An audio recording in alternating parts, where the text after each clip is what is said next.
We got the quiet ambiance. Hit. So yeah, last session, you guys had descended further down into the ship. Um, you had started off the session by fighting two umbral skullbearers that had jumped out of the one room. Through the combat of them, you were able to defeat them fairly quickly.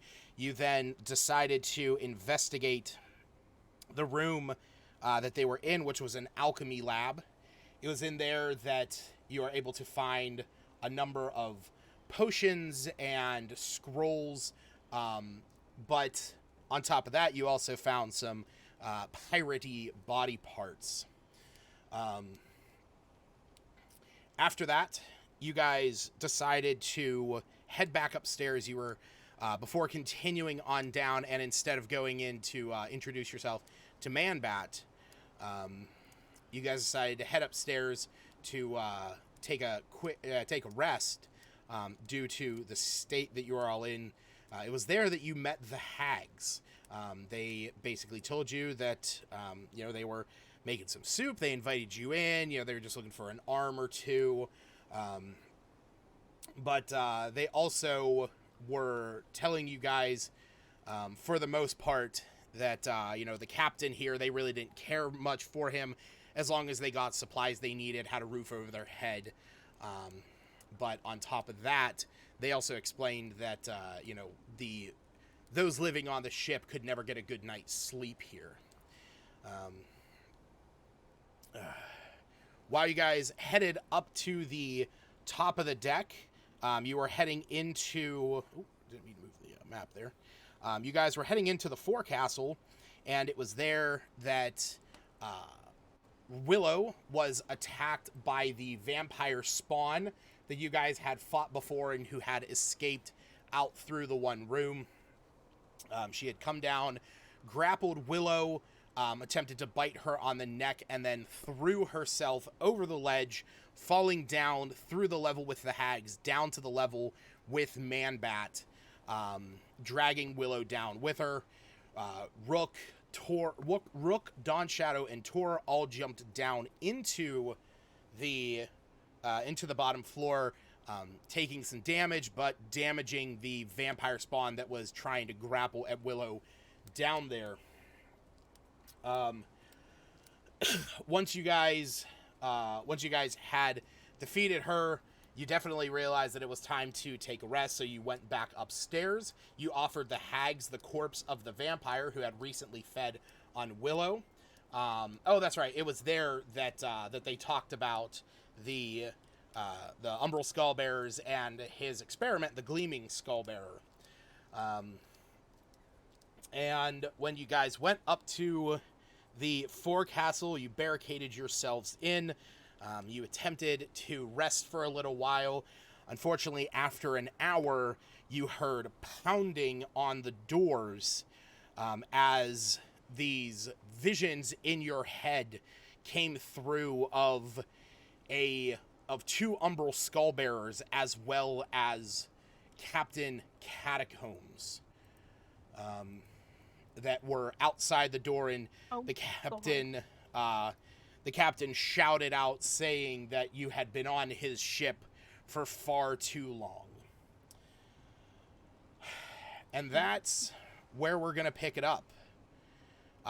You hear the banging on these doors as these Umbral Skullbearers are trying to break their way in. What are you guys going to do?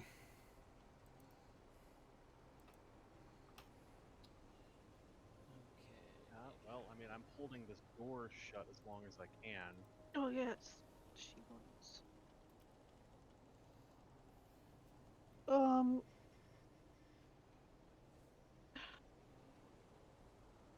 You wanna me do a strength check? Yeah, go ahead and give me a strength check.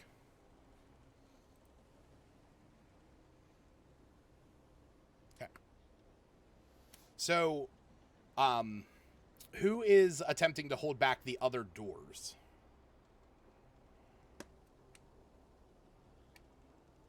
I'd say I'd be on the opposite one that Dawn Shadow is. Okay. Go and roll me a strength check as well.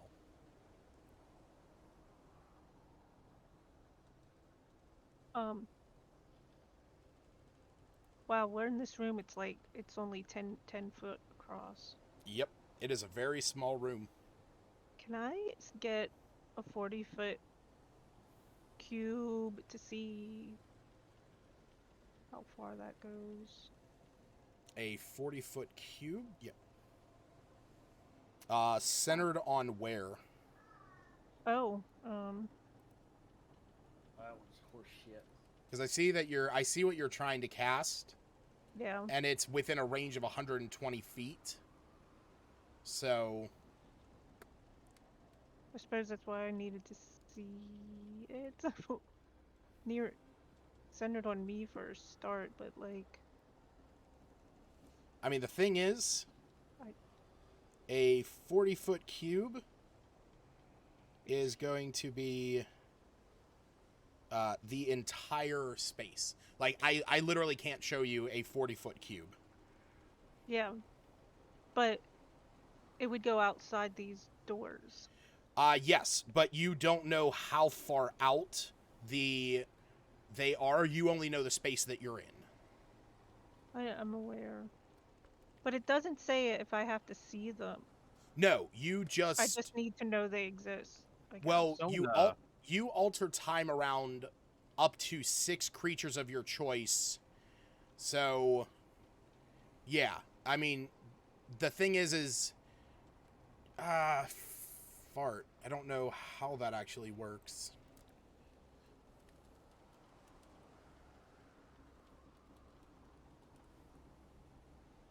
So before these doors come crashing down, can I call over to Willow and say, "Hey, all those potions you got, you mind handing them out?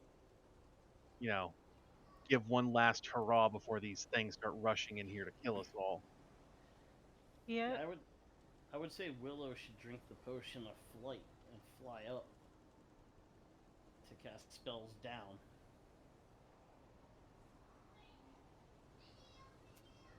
Give Tor that one that ups his Stone skin. AC, because if we're gonna be fighting two fronts, it'd be best if we had a buff tank on both sides that doesn't just come in past one of both of us. Yeah, if you want those. I don't even remember. I did list them in the one note. But All right. So, yes. The... So is trying to bar the door like a reaction, or is that... No, it's just it's basically you contesting against... Oh, okay. Yeah. 'Cause I So didn't want to like spend something that I could be using to drink that stone skin to hold a door. all right. So Stacy, basically the way that this is going to work is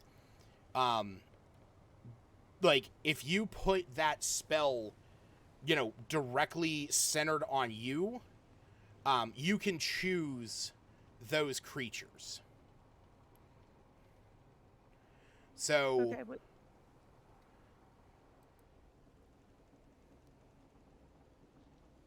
okay, that's kind of all what I guess what Willow would innately know about that spell and what it if she could choose to do that and where it would be. yeah, I mean, like I said, if you're you don't know exactly how far away they are, but you would have to cast it and tell me where you want to place it before I could tell you what creatures are in that space. Yep. I'm not gonna cast it just yet. I'll just sit with it for a second. But I was wondering how it would be allowed to be used. As long as you cast it, you can choose creatures that are within that space, and I can tell you what creatures are in that space because it doesn't specify you need line of sight. Right.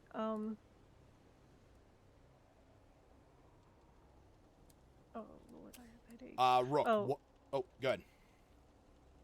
protection of evil and good. Yeah, that has definitely run out from the last time that you used it. No, I've got Okay. as many as 4 uses if I kill out all my spell slots. Right. So, are you casting it? Does anyone want protection?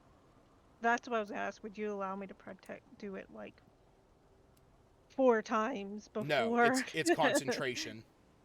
Oh, it's one. You can only I only protect cast it one creature. at a time. Yes. Unless you twin it. Well, yeah.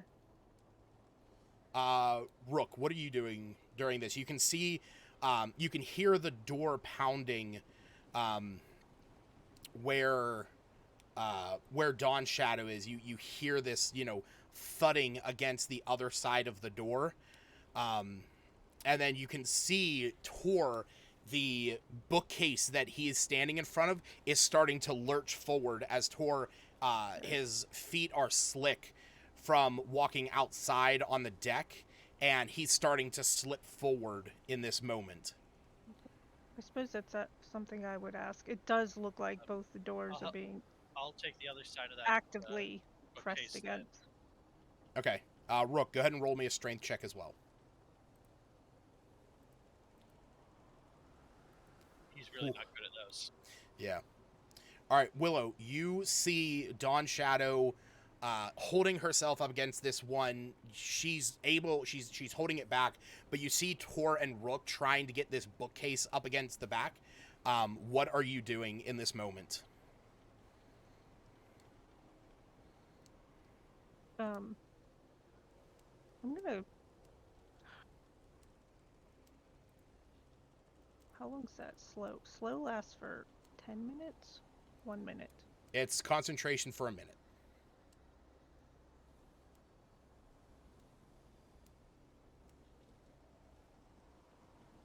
Can I proc it if something busts through? It would go like centered on myself.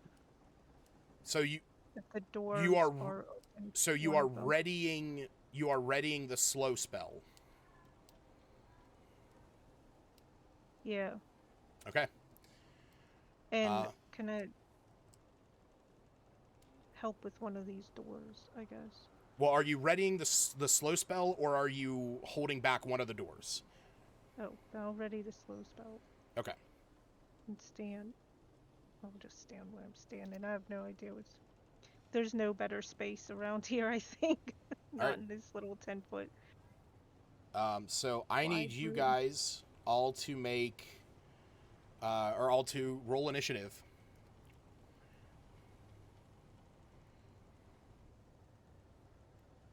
Oh, why is my foot doing weird things?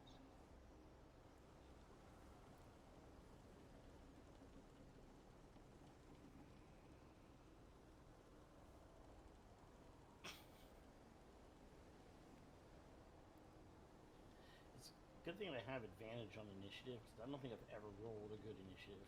I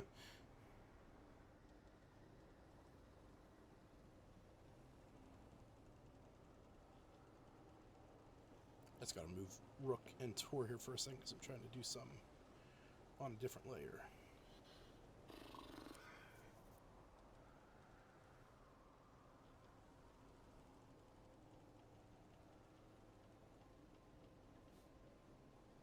I actually think this ambience is making me feel spooked.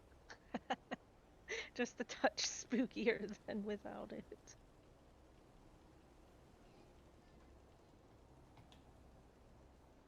Not me, I muted it. Yeah, I mean, I have to imagine this is just what it's like out in Virginia. Yeah. Oh, Gus. All right. Cool. So, Tom should have got 15. Finally. So Is that quiet? Because I don't hear anything. Because like I said, I muted it. Got the Mothman out there waiting to warn you about a collapsing bridge. That's West Virginia. What this Man, I sounds don't like. fucking know. Don't like that. Y'all got bridges. They collapse. They do collapse. Sometimes they take cars with me. I mean, that was the Ohio River in West Virginia.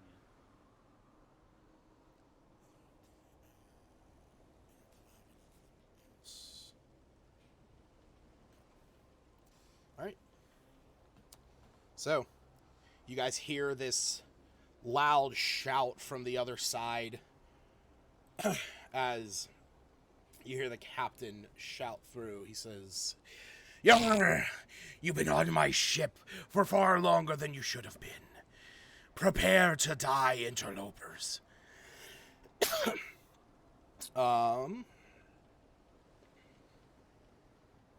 part of the ship is that? The Interloper. I'm not familiar with that. Dawn Shadow, roll me a strength check. I've been on boats my whole life, and I don't know what a interloper is. All right, you feel the door behind you, push forward, but you hold strong. Yeah. All Go away. We don't want any. Rook and Tor, because of what you guys rolled before, roll me strength checks, but you're going to roll with disadvantage. Ooh. Ooh. Disadvantage made him roll better than last time. Mm.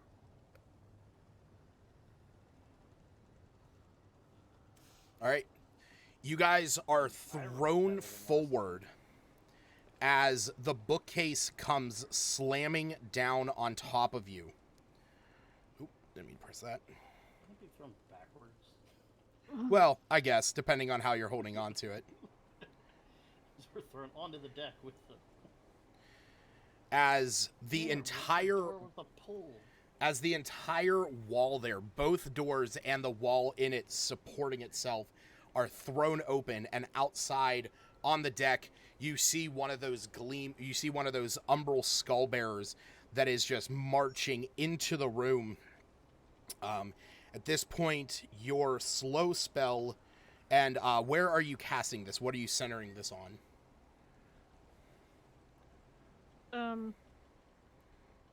Well, that thing's there near me. Like, oh, I had a little thing. Like, I just need to know what square you are. Like, I was what? trying. Where are we at?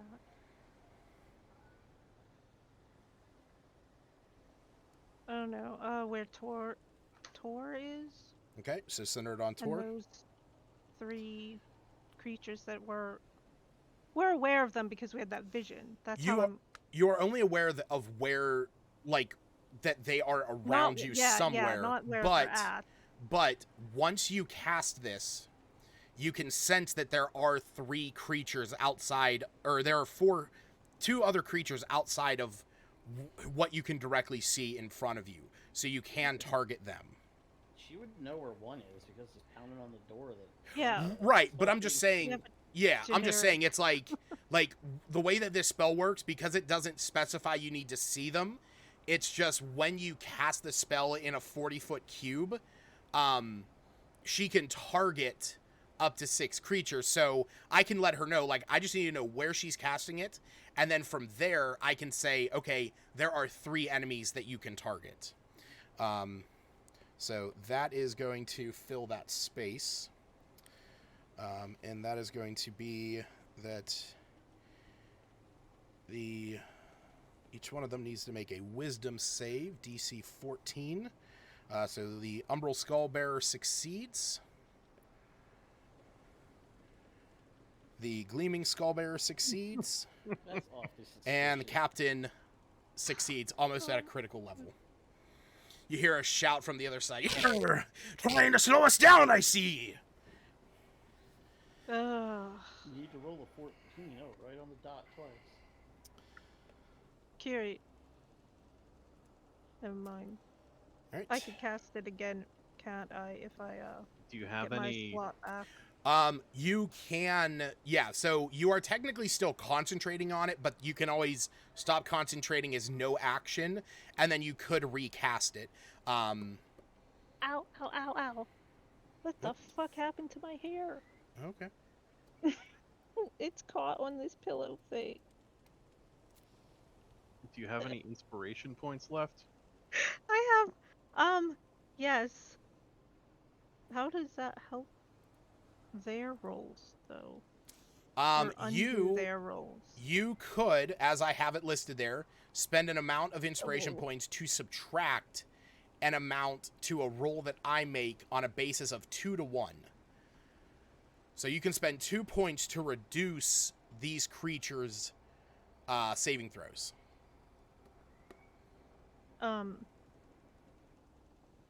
Two.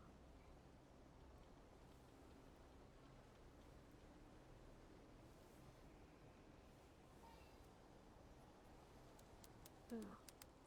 I don't have enough to reduce, the captains, do I? Two. Well, just reduce the one that's in front of you for now. Because if you're maintaining it, can it like apply the effect again next turn? Of... I don't know how magic Do works. they save every turn? Oh, or yes, is it yes. one At the time? end of every one of its turns, it can continue to make that wisdom save. So, You while only it's have to save affected... once? well, it only needs to save once, and then it's no longer affected. But a creature that's affected, its speed is halved. It takes a -2 to its AC and dexterity throws. It can't use reactions. On its turn, it can either use an action or a bonus action, but not both. Regardless of its abilities or magic items, it can't make more than So one she'd melee. have to make the call now. To do Yeah, it. you have to make the call now whether you want to use this or not, because this is going to, but again, if you reduce it on its next turn, at the end of it, it can make the wisdom save and try and save again. So that's Yeah, up to you if you want to but- use. Can I do two of Can I use 4 points and reduce each? Is it... I Reduce don't know spells for how- spellbearers. Yeah, I don't know how you know would what? allow Yeah. inspiration to work. I so- will, yeah, because you're going to burn through more points. So yeah, that's fine. I will allow that because it's my own homebrew rule. Because I don't have enough to do the Right. So are you the one I reducing? wanted. Right. Are Yes, you reducing the skull please. bearers? Okay. each of So them by 1, so that's going to be I 4 take points. 4 points away. Yep. All right. I'm just so making sure I keep track of it correctly. So each one of them is slowed, so that means that they're both affected by that penalty.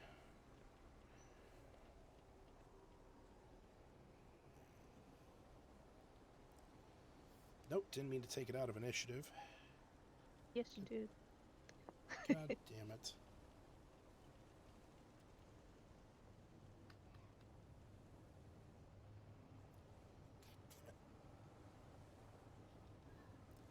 One second.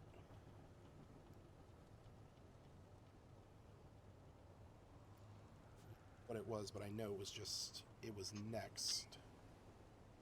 There we go. All right. So, there we go. Penalty. Cool. Mark that one. Mark that one. They both have the slow penalty, and that means that this thing is going to have half its movement, and it can take an action or a bonus action. So, then it can only use one of its attacks. Great. And only, yeah. Oh, that's fine. Okay. So, Willow, you see this thing. It breaks through this wall. Tor and Rook are thrown forward, the bookcase landing on top of them. This thing stalks in, and you cast this spell. It starts to slow down. It feels its muscles beginning to atrophy as every step it's taking is just more and more of a strain. It looks over at you, and it reaches up and swipes at you. Definitely a 19 hits. So you are going to take 9 points of piercing damage, and I need you to make me a Constitution saving throw.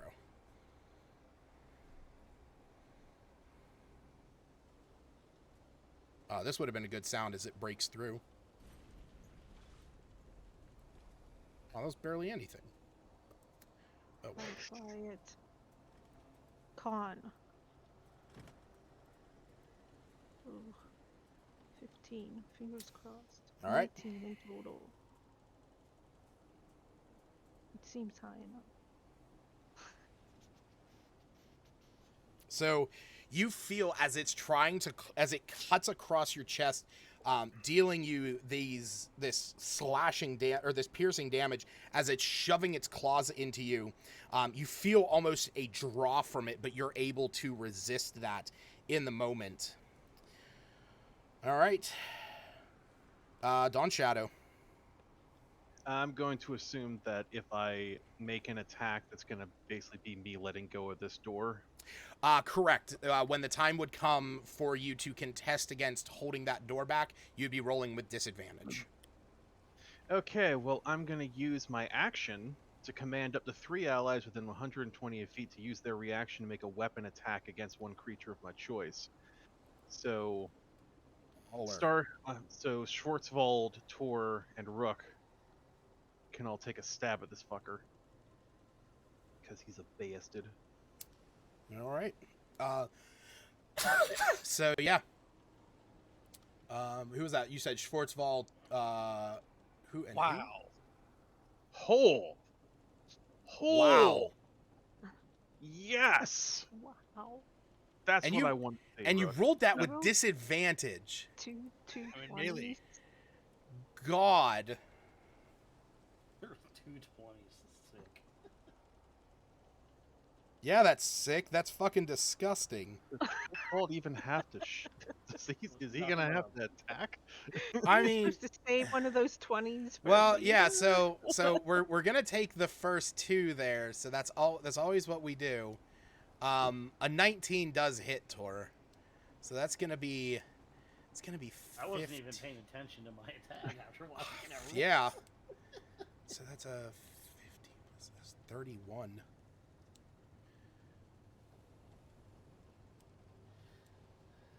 All right. Yeah, 22 hits, so definitely Schwarzwald hits. So Alright. 11 Go- slashing, Go ahead. Yeah, there we go. There we 1 go. acid. Okay. Fuck. 12. Oh my god. You're a mad lad, Rook. Basically, imagining you just pick your revolver up, put it right to its dome, and pull the trigger.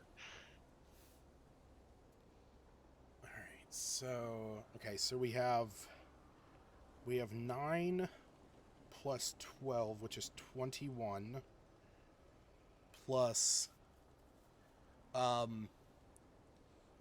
Rook. Roll another damage die.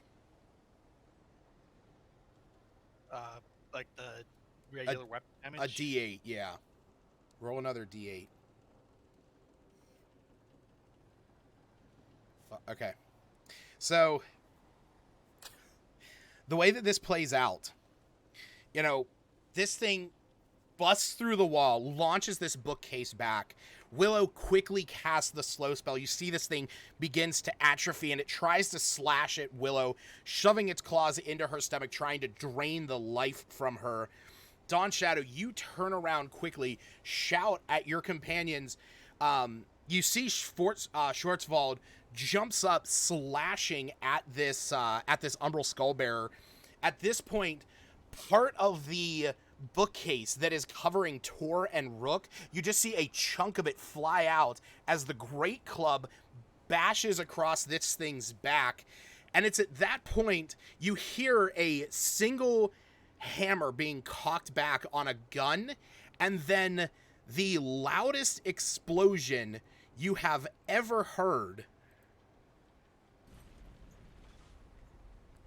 as the entire bookcase is blown apart as this massive fireball rolls out from, not fireball, this massive ball of necrotic energy just rolls out from Rook's gun. A huge blast that sends the skull bearer flying backwards, destroyed, bits and pieces splattering across the deck of the ship. Amazing. Your gun, 220s. I insta kill too. Rook, in your hand, you feel your gun almost vibrating. It's this moment of pure elation for your patron as you get this voice in your head that says, "They must be put to rest as quickly as possible. The screams are unbearable." Willow, I don't know why it's... Gun's also smoking a cigarette after. Yeah. Willow, make sure you take off your grappled condition. Oh, I didn't know it was still on there. I mean, I didn't put it on, so I didn't realize it was on there. Well, what's my head hurt? So while I'm concentrating on this, I'm not even sure. You can only cast spells that don't require concentration. I figured.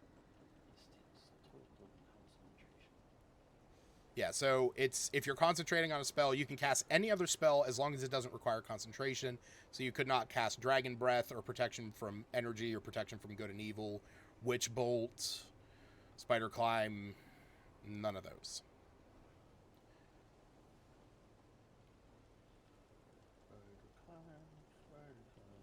And oh, I don't even see anything to cast on anyone. Right now, you actually don't see anyone to cast upon. Well, then I guess I can prepare to cast if something comes through again. Okay. I think lightning dolt. Oh my god, lightning dart's better. Lightning bolt. Okay. So basically, the first thing that enters the room, you are casting lightning jolt on. No. Lightning Isn't dart? dart. You have both dart and jolt. Yeah, dart's the one that can change. If it misses, it can be redirected. Correct. Lightning jolt is the one that's Is a a 10-foot line. line. Right. Yeah, lightning dart. If something Okay. comes through. Coolio. Rook. You can hear the case that Dawn Shadow is holding back. There's this just loud pounding against it.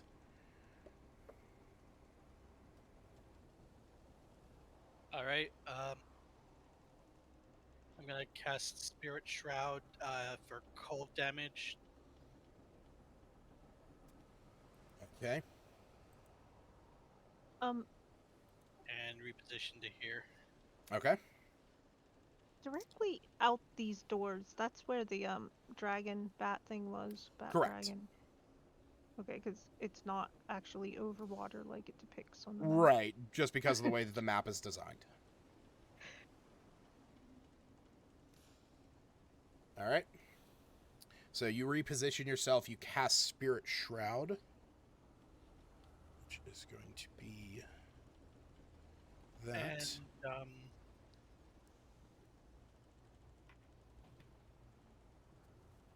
yeah, I guess I cast Thaumaturgy with my regular action to make the flames in the room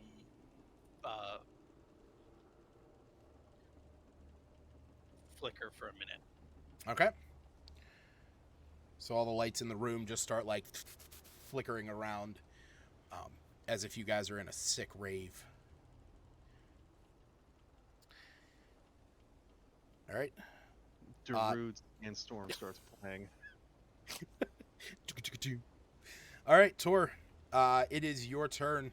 And in fact, Tor, you can hear what almost sounds like footsteps coming from the planks above you. going to retrieve that potion of stone skin Okay. and drink it. Okie dokie. So you drink And back. I'm going to Mm-hmm. just move up to here. All right. So yeah, you Prepare for whatever. you pop open this this vial that you found, and you can see that it has a rock in it. As you drink it back, you can feel yourself getting heavier. Everyone around you, you guys see almost what looks to be cracks starting to form on Tor's skin as he gets this almost rocky, kind of craggy look to him. It's clobbering time. Tor, your AC for the moment is increased by 3, which, if I'm not mistaken, puts you up to an 18. It's not bad. And If I use an unarmed attack as a bonus, it'll go up to 20. Ooh, that's true. you'll be in my league. Also, keep in mind that your movement speed is cut in half. So you only have, I will allow you to round it up to 25. You got 50 feet of movement speed. He has 45, but that would be rounded down. That would be 22 and a half. So I'll allow him to round it up to 25. Yeah, he's fast for a fat guy. Yeah, he's a big guy. but Very he light move. on his feet. Yeah, he move. All right. So And It's- do I, mhm. because let me go to my sheet. So is drinking that potion to use an object? No, in my games, drinking a potion is a bonus action. Okay.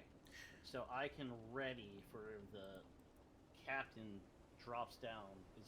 When you say footsteps, does it sound like a biped or a quadruped? It sounded like multiple. It almost sounded like 8 feet.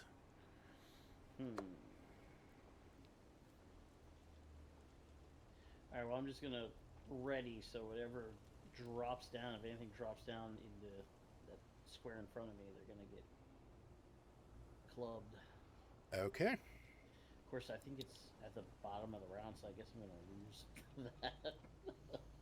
that. No, it always carries over until your next turn. Until the next turn. Alright, that makes sense. Yep. So, yes, I now have to roll. As you see, Tor, dropping down in front of you from the top, you actually see 4 ghost pirates jump down.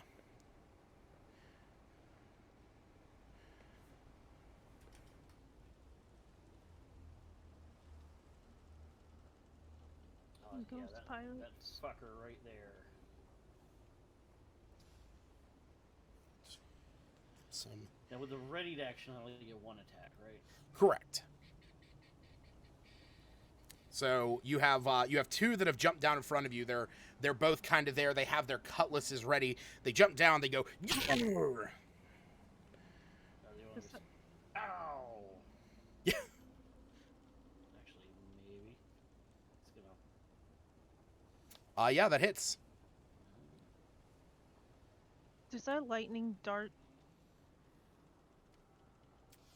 Yes, yours would Yes. also proc.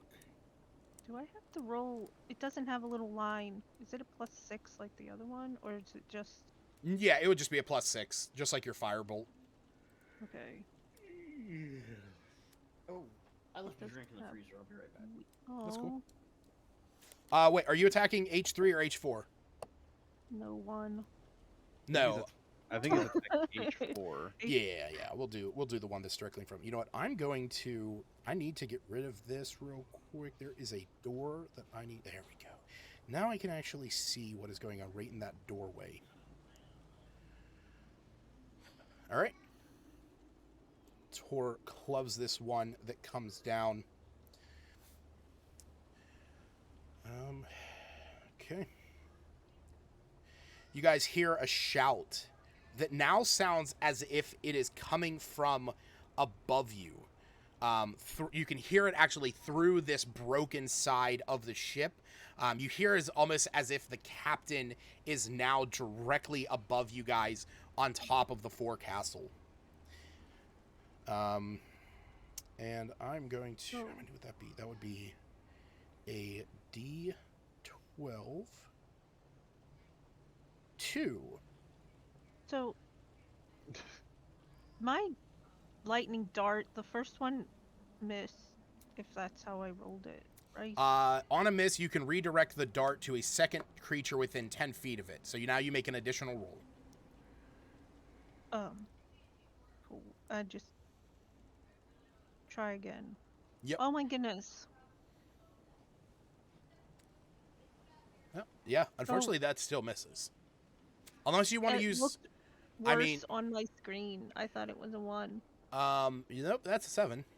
I mean, you do have inspiration points. This is pretty much the last session, so, you know... Oh, wow, you guys killed them all. Yeah, No. totally. I think I might hold my inspiration points for the horrible pirate that we know exists.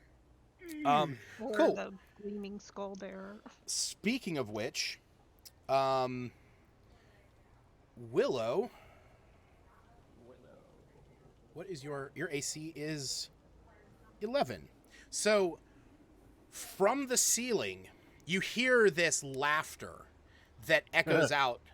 And from the ceiling, Tor, Rook, and Dawn Shadow, you guys see an ethereal cutlass come down through the ceiling, stabbing into Willow. I did not target you on purpose. I roll a d12. Okay. You take 6 points of piercing damage.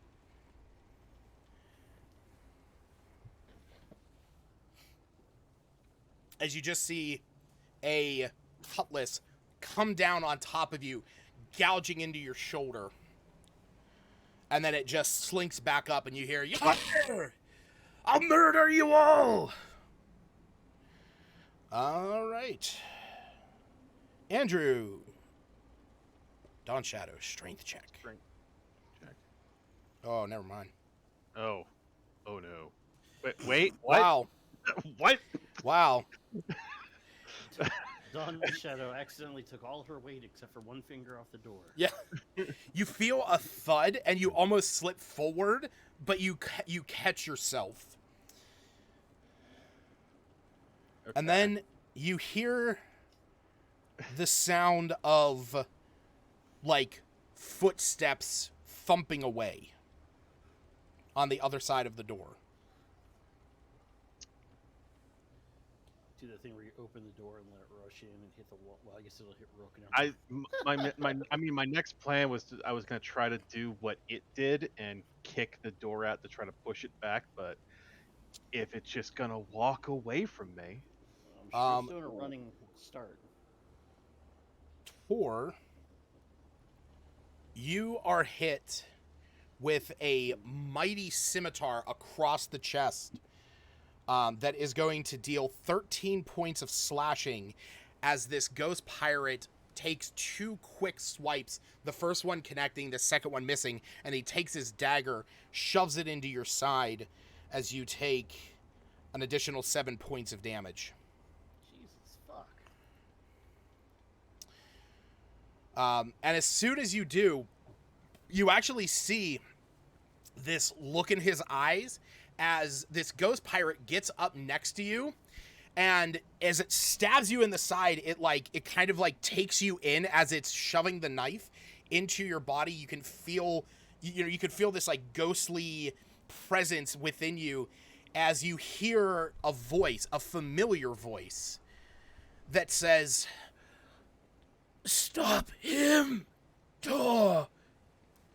And in this moment, you are realizing you're being stabbed by Plunger Pete.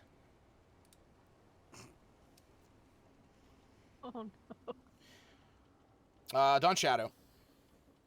Okay. I'm gonna take this. So, what is it to draw a weapon? I mean, to draw a weapon is, bonus action. All right. So I'm gonna draw the ethereal cutlass over Stargazer for this. Okay. Depends on which medium you're drawing it with. Yeah. I'm going to advise Rook to move, as I'm going to move away from the door because I think his next action is going to be rushing at the door, and I don't want to be standing in front of it, and I don't want him standing in I'd front of love it to, either. but that's gonna give this ghost a shot at me. Yeah, well, if I move here, I can at least give it disadvantage for him attacking you. All right. So I'm going to take 2 swings at H3. Okay. All right, swing 1. Whiff. Ooh. Swing 2. 16. That hits. Right. Takes 10 points of psychic damage.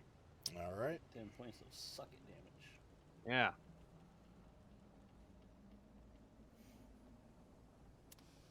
You could see that the ethereal blade cuts through him, almost as if like this energy that you have just slashed him with has done significantly more than it has before. Oh, good. It wasn't for all for naught. Must be because the GIF are close. You hear the wondrous far off call of space hippos. I don't have a sound effect for that, but we'll use dragging away. Okay. Sure. All right. Willow. Ugh, these things are getting at me. Lightning, oh my goodness. Lightning Jolt can get both of the H4 and H3. Does that work? Lightning Jolt is a 10-foot line. Wait. Never mind. I keep thinking I can't use Firebolt at all. Okay. But I can't. Oh wait, that one's not concentration. No, it's just shot. Because I told myself don't catch the other skull bearer on fire. Mhm. I'll just use Firebolt on H4. Okay.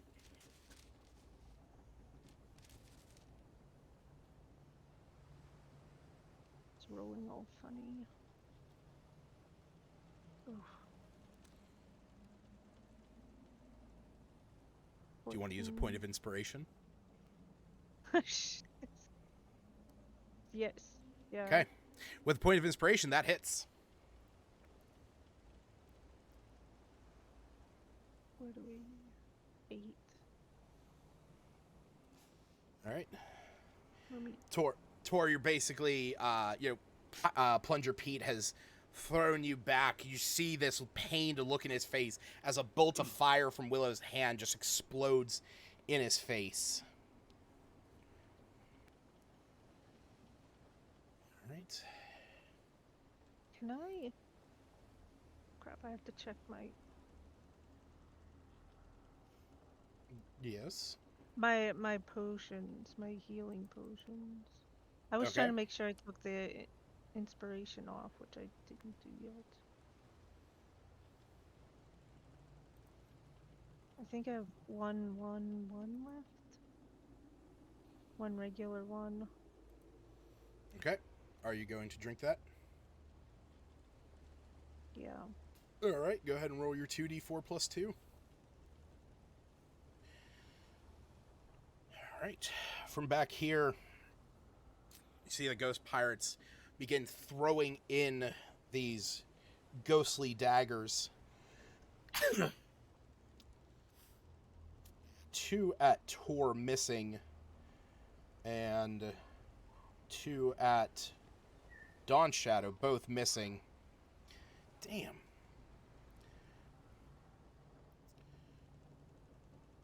All right. Rook, it is your turn. Alright, I slide over to here. Okay. You're good?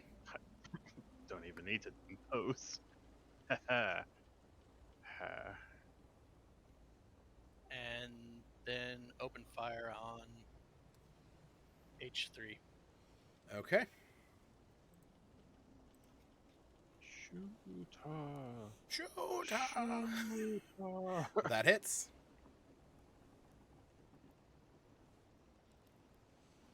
All right. 9 points of damage. You blast this ghostly hole. Oh, that's right. Spirit Shroud. Yeah. More damage.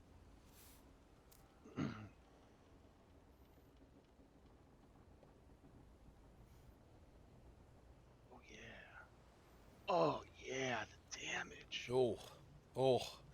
That's what I want to Yeah. see. Yes. So- Kill them, Rook. 14 of Kill that was them. cold. So you pull your gun out. Your gun still in this moment of like zealous elation. You see a frost appearing at the end of the barrel, and as you take your 2 shots, this ice just explodes out, peppering into the ghost pirate as it blows him away. Amazing. Tor, Plunger Pete is staring you in the eyes in pained, like an eternal pain, seeking your release. All right. Well, what the fuck? Will you release him Why? from your release him from your icy vice grip? Yeah. Oh, is this a good explosion? Yeah, it wasn't bad. Sounded like Go ahead decent and explosion. Attack. Ooh, yes. Action. I think he's released. Oh. All right. Roll that beautiful bean footage. Remember, always go with the first number. 8. All right, so that's going to be 18 points of damage as you pummel him with the great club with your first attack.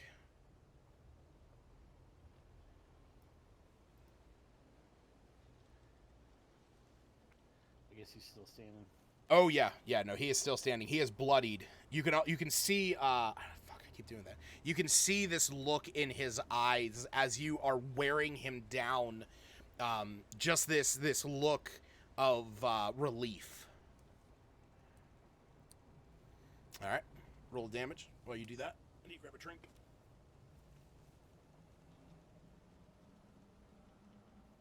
Stop him. He's getting more G fuel.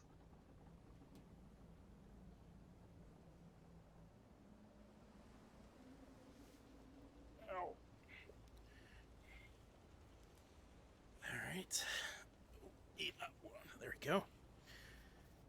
10 points as he screams in your face. More! And Please. a bonus unarmed attack. I do not want to kill you.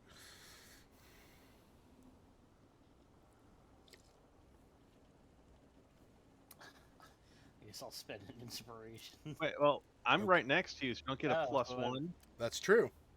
for flanking. And everyone is right next to him. What did you cast last time?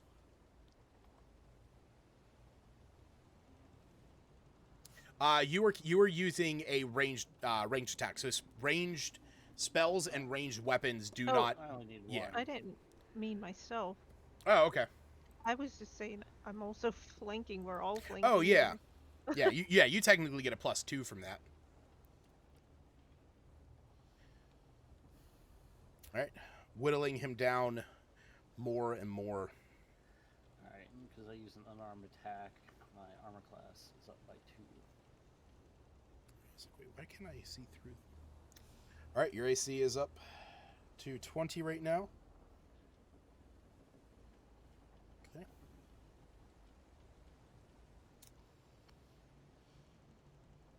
Tor, you hear the thudding across the ceiling. 1, 2, 3, 4, 5, 6.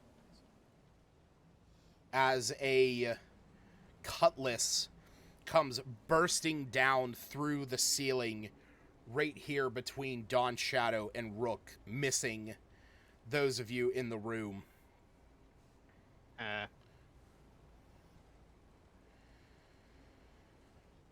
Right. There we go. It's at this point the door that Dawn Shadow was protecting. You hear this almost galloping as bursting into the room with this blinding light upon its back. Comes in, almost destroying part of the wall as it does. You see a skull bearer with all of the skulls on its back lit with flame as it looks around the room. And it takes this moment, and you see that the flames on its back begin to grow as it lets out this mighty explosion. I need... Flicker. Is that the one that got slow on it? The other Oh, one? shit, that's Yeah. right. It does have slow, so it wouldn't be able to do this. All right, good call. Did he? Okay, yeah, because it can't use its bonus action. All right, yeah. As it flares up and does nothing. Yeah, you see the lights on its back beginning to flare up. Pete reels in for another 2 hits against Tor, missing both of them.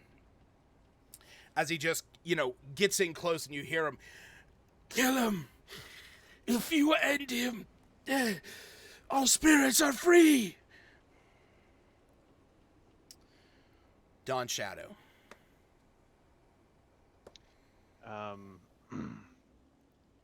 I'm gonna take 2 swings at this thing. See if I can connect. 13. Misses. Even with this Yeah. lower AC because it's slowed? Oh It's a shit, low that's right. It's a AC. minus. Cheating motherfucker. Oh my god, Yeah. I forgot about that part. What's that reduced down to? 2. Yeah, that does hit. Fuck. Good call. Fucking baller. It'll also have 10 feet less movement speed at the start of its next turn. Ah, fuck, it does, yeah. So 5 psychic damage. Okay. Second hit coming in. I'll definitely hit. Yep. God damn it. Oh. You can definitely feel your attacks hitting, but your cutlass just does not appear to be, doesn't appear to be phasing this thing as much as you would expect. Alright, well. Schwartzwald's gonna come over here and have words with him. That's where I was gonna step. Why? Fair square. I need you to deal with the skeletons. Yeah, but He wants to save his crew. Oh my god. There. There, that better? I mean, you don't have to accommodate. Wait, what's going on? What did I miss? Tor wants in on it. Oh. I mean, he was told, by the, to kill it. It's a free. Oh, Damn. oh yeah. Thank you, Oh. Schwartzfall. Thank Fuck. you. I thought Dude, they you're wanted to kill the cap. doing your fucking job. No, it's because they've already established that the skull bearers create the ghost pirates. All right, got 11 slashing plus 6 acid. So that's a How does that total. get? That's 17 plus 16. So that's a total 33. of 33 points of damage. Yeah. You see Schwarzwald comes up, almost like Levi from Attack on Titan fighting the Beast Titan. It, like, rips Just across its body. It's like This- just running across Tor and me. It jumps off my shoulders and comes slashing down. I love that scene so much. All right. Willow. Yeah, probably doing chill touch with this undead skull bearer thing. Okay.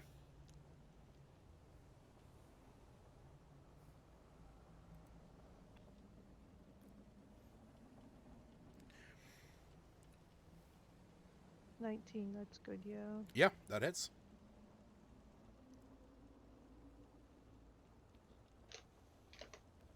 All right. So you see, as you cast Chill Touch, you create this ghostly hand that attacks this thing, and it grasps onto it. But you see the skull bear barely takes notice of it. Oh. Yes, it is almost as if it is resisting the damage.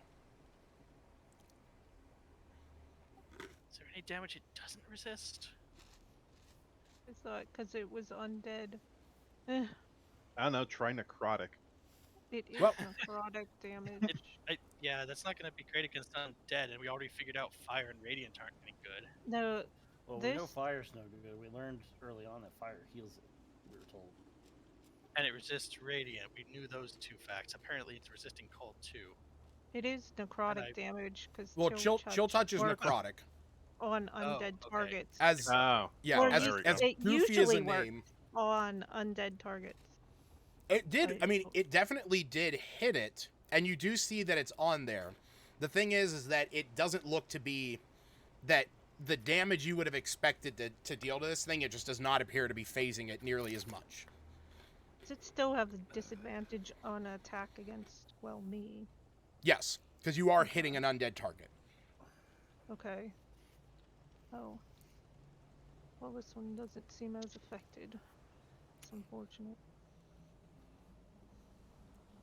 You see this ghost pirate in the back, continuing to throw daggers, trying to stab Tor, missing both times. Do it.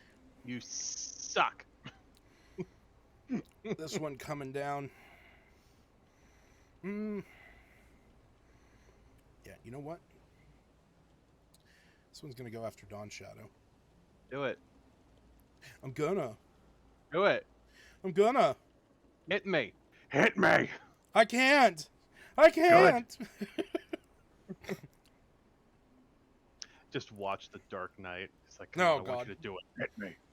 Hit me. All right, let's see if Samas can put out those candles. Man, I got the fucking 2 tanks now in the doorway. Yeah. Unfortunately, that It's missed. almost Three, like they're three doing their job. inspiration. Yeah. You think Eric and I Yes. don't talk during the week? Look, you use Stone Skin. We get in the door. Yes. That was exactly this. Like, you take that stone skin potion, you hold one flank, I'll get the other one so they can't get in. Look at this teamwork. It was pretty much, yeah, I've got an idea, but I'm not telling Lucas what it is. Yes. All right, yeah. It's like, we will not discuss this in front of him. Because my dumbass used to like, oh, hey, Andrew, I've got this great idea for Walter, and he's going to do this. And then Andrew fucking counters it the next week. It's like, oh yeah, no, that's a great fucking idea. I never would have thought of that. Yeah. 3 inspiration hits. Yes, it does. A 13 while slowed does hit it. Yes. Yes. Shut up. Dude, the way that you did that reminds me of Sea Nanners back in the day. Yeah, 20 definitely hits. If there's one thing that I'm good at, it's ruining DM's plans. Oh. A la Great Club of Warning. I gotta say that thing's come in handy over the past couple of months. God damn it. You cock back the hammer as a mighty explosion blows out the candles on this thing's back. You hear a roar come from it as the reality sets in for the DM that I never once got to attack with this thing. That is beautiful. I'm a little bit. Hey, Almost he didn't You Yeah, die. said yeah. kill it as quickly as possible. I know. Yeah. I know exactly what I said. But you Hey, hear you hear this you get this almost pulsation from it. And you see in that moment Tor, as you're still grappling with Pete, you see his eyes blink as he goes, Tor, we will end him. If you end him, we will be free. I need to roll something over here. You see a cutlass come down in the ceiling over here as you hear a shout from above you. It says, "You've destroyed my experiments! Prepare to die the worst deaths you could ever imagine." As you just hear this Can you sink talk? down Yeah. through the floor. How about you come down here instead of stabbing your No. own bed, dickless? Don't invite him. He's a vampire. All right, It's his Tor. ship. So we're He has occupying this free room reign right of his now. own dominion. This room has no doors. That doesn't mean free invitation. It's his It does. room. No, this was I this don't was know how the this was DM the is playing it. He could be like, we occupy it, and we have to invite him in. no, this was this is the forecastle. This is where the whatchamacallit was. I mean, like Schwarzwald sort of. I'm occupied it I'm before. just saying, like, not to sound like Eric here, but that ship has sailed. Okay, this man has free reign over his own dominion. All right, Tor. All right, let's go ahead and Kill your work on friends. finishing H4. I was contemplating stepping between H1 and 3, but I think I'll just stay where I'm at. Hard to say. Hold that Croutons long. are just great to buy and eat. Yeah, croutons Yeah, are delicious. You can say that. Mhm. God, I love bread. I love bread Oh, so much. bread's ridiculous. I could eat garlic bread with every meal. You get fat. What? What? Bread makes you Are fat. you using those little tongs again? I looked up. Okay, well that's a miss. That is a miss. Well, what is that? A 13 because of flanking? That is a 13 because of flanking. I'll go ahead and spend 2 then. All right. Do my damage. Oh.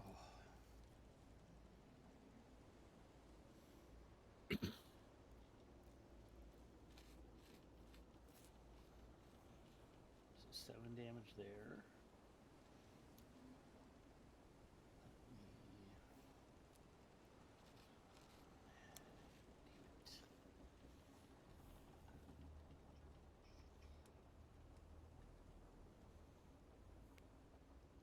Alright, next attack.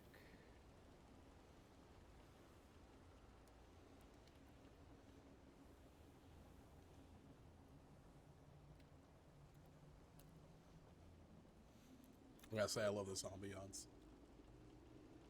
The zombions? Zombiance? Part of it reminds me of the arc at Kennywood, the creaky floor. Oh, Noah's Ark, yeah. It doesn't have much ambiance there, but that's one of them. Yeah, all you need now is to find like sound bites for like wooden thuds, swords clashing, and gunshots. Is things still up? You said, swords clashing and gunshots? Yeah.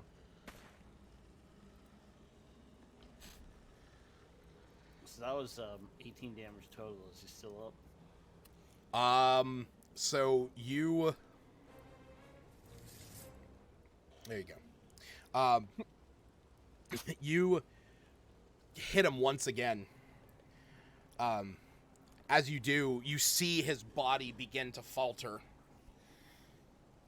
He leads into you as his incorporeal form is beginning to dissipate. He says, Door, end him, set us free. Once again, we'll pillage and plunder with P.T. the Plunder. And then just disappears. It's finally gone to that privy in the sky. Is it normal for your crew to alliterate that much? Yeah, that was what they were known for. Oh, I have a Can button for you- critical hit.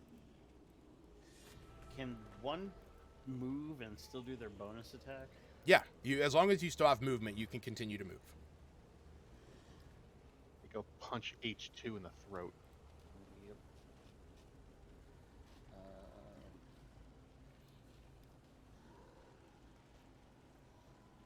That's right. I've got all my key points back. I'm gonna go ahead and flurry on this fucker. All right. Short rest. Gotta love it.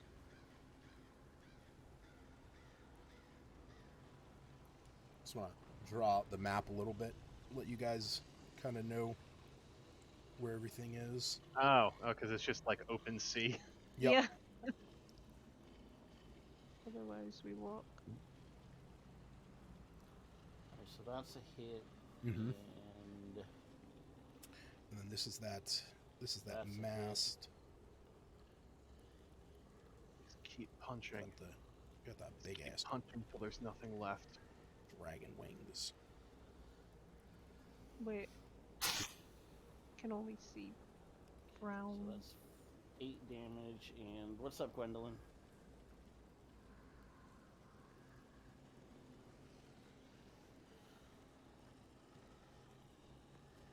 And that's so 15 damage total. And armor class is now a 20. All right. You head out there. You take your flurry of blows at this pirate that's in the back. As he looks at you, he says, I have no kin with you. I will murder you.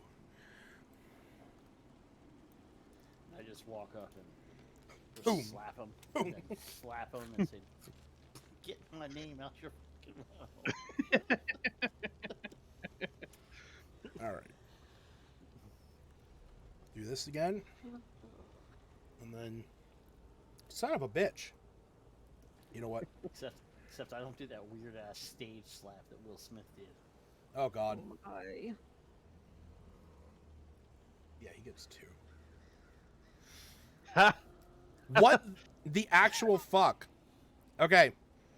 So, you just see 3 blade strikes come down in the same area as the captain above you guys is stabbing down into the ship.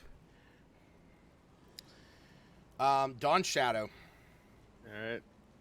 Gonna step out here. I do believe the captain. I has think he's lost gone. his I think cool. the captain's gone mad, sir. He's gone mad. Alright, I'm gonna throw 2 strikes at H1. Okay. his name? H1. All right. Strike 1 coming in. Her was not a strike. Yep, that hits. 17. Ooh, with some decent damage for a change. Nice. Strike 2. Never mind. Wow. All right. Schwartzwald is gonna come around here and just bite his ankle. Because what'd he do? What'd he do? Ew. Oh my god. What the fuck, Schwartzwald? That's my boy. That's Writing my checks and breaking boy. necks. He's a good boy. He's a good boy. He earned his freedom. All right. So it's going to be 17. That's going to be, again, 33 points of damage. Dead? Not dead, but bloodied. Good. Good. Willow. Oh, wait. Actually, end of year. Yes, okay.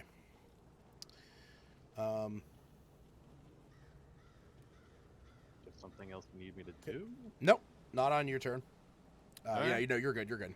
Yeah. You guys see a cutlass come down in this corner of the room.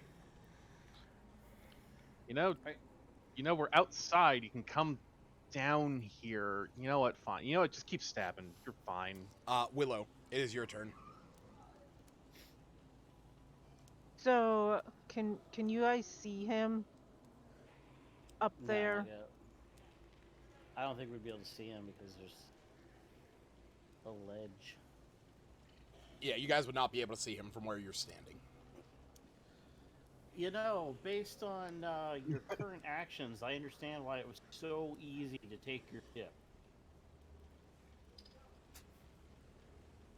Yeah, I mean, all your followers keep dying. You can't hit worth a damn. It was really easy to clear out the ship. And Yeah, I'll murder you all! how long did you work on that failure of a skull bearer? Oh Yeah, God. my buddy just shot it. He I killed did- both of them with a bullet. I slowed it down. I couldn't do. And really, how long can it anything. take to notice the music's wrong? The song? He looks Yeah, around. We took your fog off. No. You know, he's got a bullet with your name on. I, Hey, I know, I'm I had trying to to move you for a second. so I know. It's okay. Where did I see the cutlass last? The cutlass About- came. The cutlass 10 came feet down to over your here. Right? How many feet did I move? Okay. With your name on it, 15. Oh, move a little bit. How many movements do I have? 35. 30. Jesus, why is she so slow? It's standard. Yeah, I know, exactly but these normal. are adventures, and I feel like they should go faster. That's exactly normal for an adventurer. I'll say that is exactly normal for an But adventure. what's a non-adventurer's speed? I mean, like sure. 10? Granted, They move commoners exact are. same speed, but they're carrying less stuff. Yeah. I say Fair. you guys are carrying like hundreds of pounds of equipment. I'm throwing a risk way out here, but I want to slow this freaking pirate because it's probably one of my best things to do. So you're casting Slow slow them again? all. Huh? You're casting. Yeah. I undid my. Well, I did my 3. Right? That's how it works. 3 sorcerer points will open a 3rd spell slot. Or Okay. a level 3 spell slot, right? Yeah, you can use your bonus action to convert spell slots or sorcery points into spell slots. Is it? Well, no, sorry. I thought it was no It's a action, third just level. like It's a third level Yeah, spell, which action. means you need to use 5 sorcery points. 5? I thought it was 1 for 1. Nope. Oh, so I you- don't have 5. yeah, there's a chart whenever you go into your features and traits and you click font of magic, it'll tell you third level spell requires 5 points. It just says you can use them. I thought it was 1 to 1. No, yeah, that's why you have to click it. You transform unexpended sorcery points into one spell slot as a bonus action. The creating spell slots table showed cost them. Because that's why I said in the beginning I asked if I could do it, because I had 3. Oh, then that was my mistake then. But yes, it is 5 points for a 3rd level spot. So I would have had to I'm not use- gonna take away those other 2 points from last time. That was my mistake. But right now, if you wanted to recreate a 3rd level slot, you need to use 5 points. Yeah, so to do that, I would have had to use 2 spell slots to gain 2 sorcery points back. So yeah, you can convert spell slots into sorcery points, equal to the level. So like you could sacrifice a 2nd level spell to get 2 more sorcery points back. Okay. But that would be your bonus action. Then you could use your action, but you wouldn't be able to, like, you couldn't convert a spell slot and then convert, sorcery points. Until just now, I thought I had enough to do what I said I was going to do. So I don't have 3, or I don't have enough to get that back. Unfortunately not. Okay, I'm gonna fix some things. I probably wouldn't move closer to the chopping blade then. That was part of the, like, he's probably in this area-ish thing going on. Okay, so what do you do at this moment? I can't. Yeah, we can't see him. No. The only thing I can see right now is H1 from where I was at. Correct. I'll just move a little closer. Now I can see 2. Right. We'll try Firebolt at H. Okay. 2.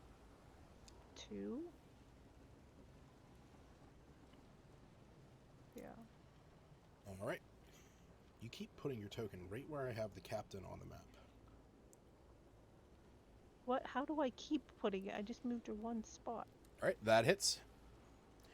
I know, but like the 3 places that you moved him, or moved her, I had him sitting there. I only moved her once. Anyhow, let's see what this does. So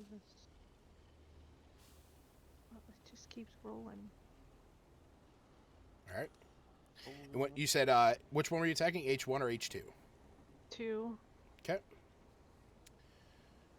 All right. And anything for your bonus action? I don't think so. I kind of got all a little fuzzy because I had a plan and now I couldn't do it. We're good. I'm just.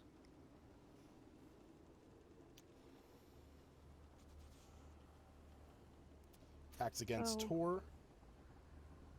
No. Damn.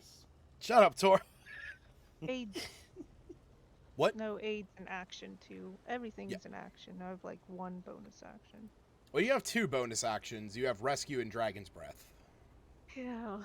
But rescue doesn't seem needed. This very one often. against Dawn Shadow. Ugh. Fighting it out to the death with you guys. Yeah. It's okay. Before before your turn, Rook. No, if you guys were smart, would not fight us, and then after we kill your captain, you'll be free. You see a cutlass appear on this corner. Rook, it is your turn. All right, I'll reload and take a shot at.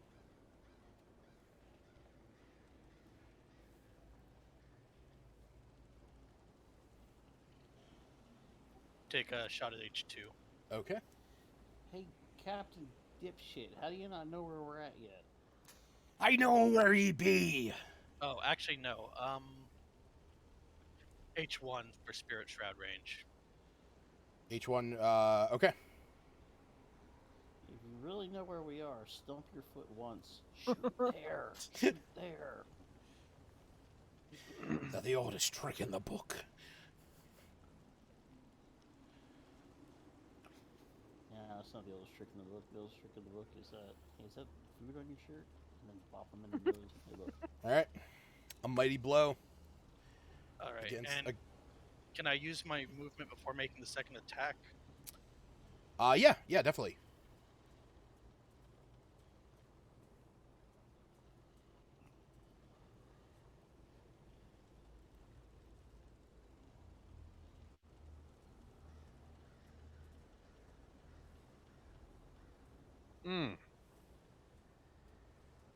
Beautiful.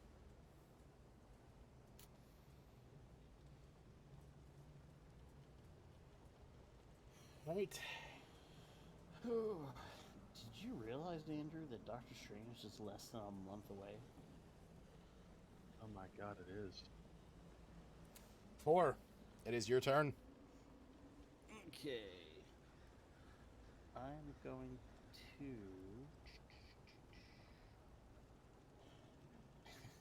How many feet to the edge of the boat?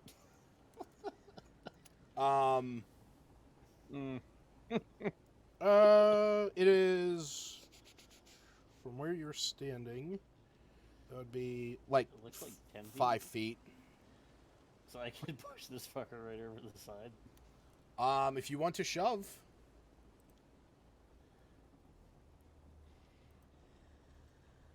Is that what you are looking to do? I mean, just for fun. Sure. Go ahead and make a an athletics check.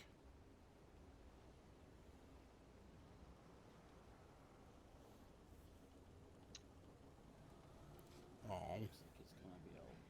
Christ! Even if you rolled a nat 1. Oh my God. Close. Yeah. You push him back. He's now perched at the edge of the ship. And I'll push him again. Okay. Get him.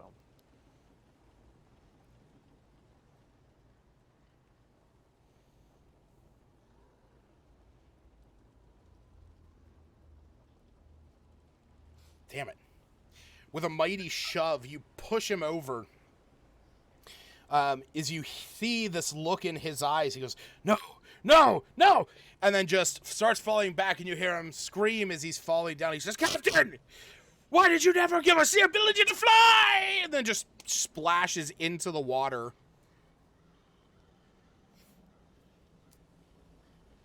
All right, you're out of excuses.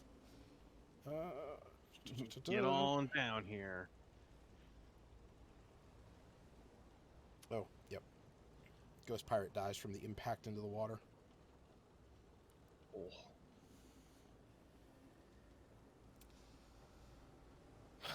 As it's the captain's turn, you hear this laughter come from above. He says, "Ha, ha. You think you have won? You. Not yet. You're still up. Oh, you know." And it's at this point you see him lunge forward, and he lands on the mast where the dragon's wings are attached. You see this almost unworldly jump as he lands there, and he looks at all of you. He says, "This is just the beginning." And he throws his hands forward. And as he does,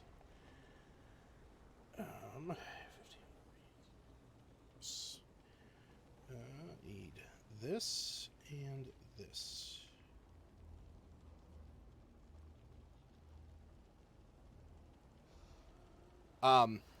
You see as he throws his hands forward, the area, everything goes black for all of you. And That's gonna impress me. I got that spell. you hear a chuckle as he says, "Well, then, let us play in the dark."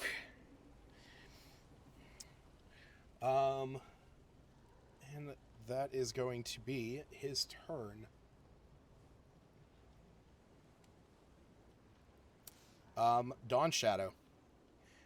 It is completely dark where you are standing. This is considered magical darkness. So that means that you are effectively blinded.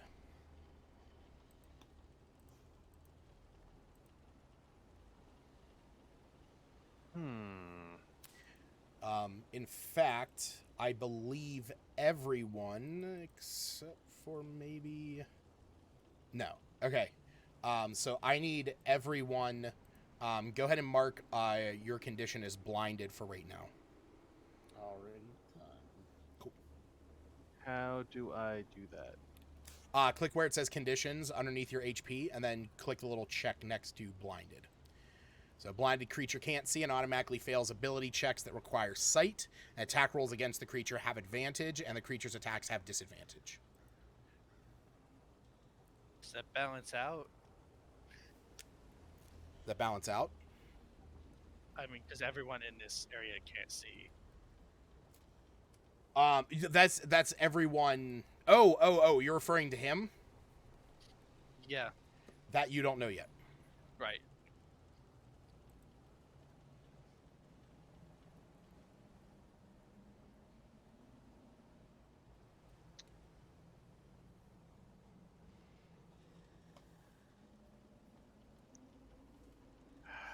And it's not, so I can't see anything, so I don't know where anything is. Correct. Everything within that circle.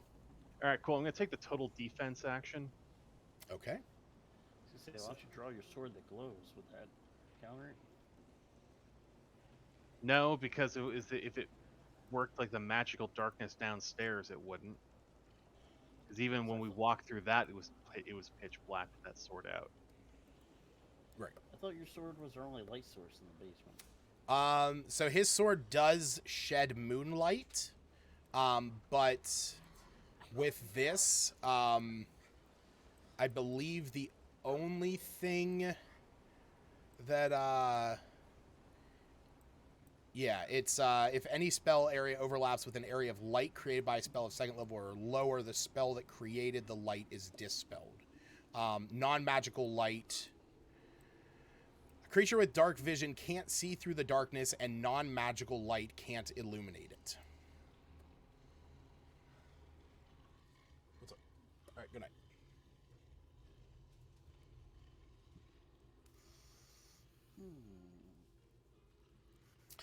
So you said that you were taking the dodge action. Yeah, total defense. Yeah. Okay. So that will give you, that'll be attack rolls against you have disadvantage. All right. Willow.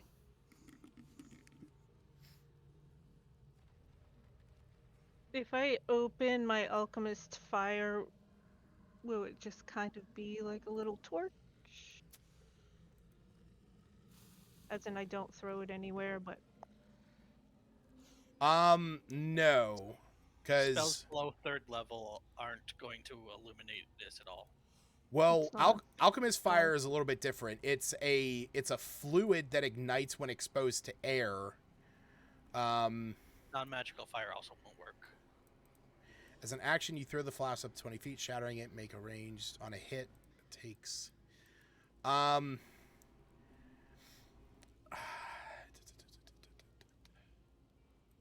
actually don't know.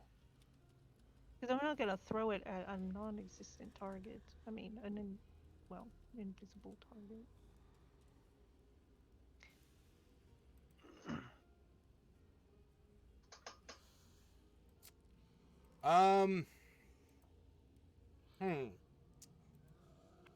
This sticky adhesive fluid ignites when exposed to air.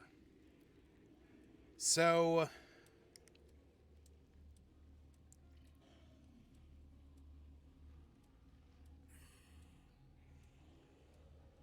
It's, you know what, I'm going to say no. I mean, it does.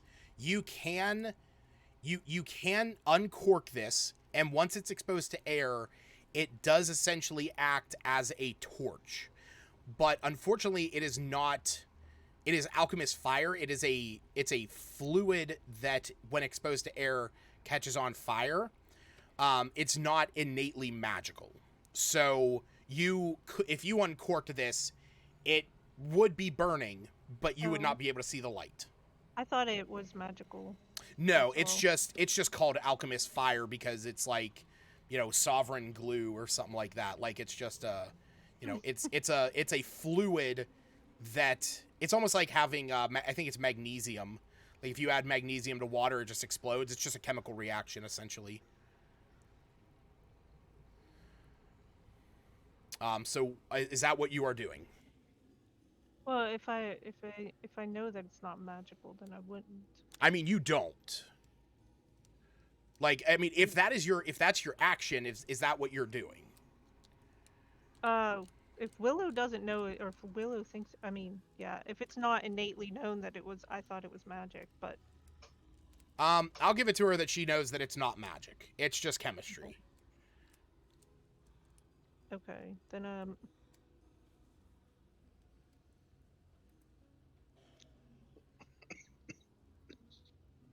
suppose. I mean, we can't see anything. Correct. And You are. Things are at a disadvantage if we aimed randomly. Mm-hmm. I'd probably try to aim where he was last standing, at least. If I use... What is it? Oh no, it's only on a... Not... Magical guidance, that's on an ability check. Not... It's not gonna make my roll any better. Right.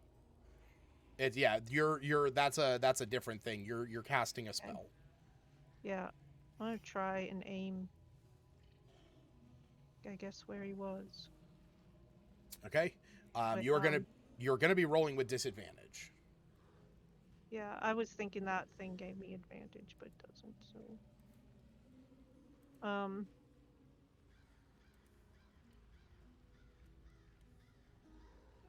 Oh, I'm gonna have to roll twice because I didn't click the disadvantage thing.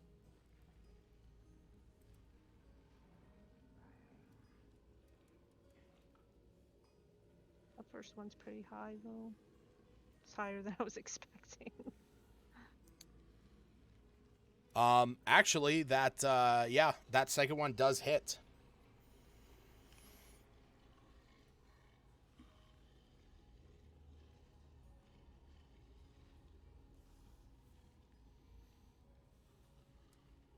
Say I'm blinded.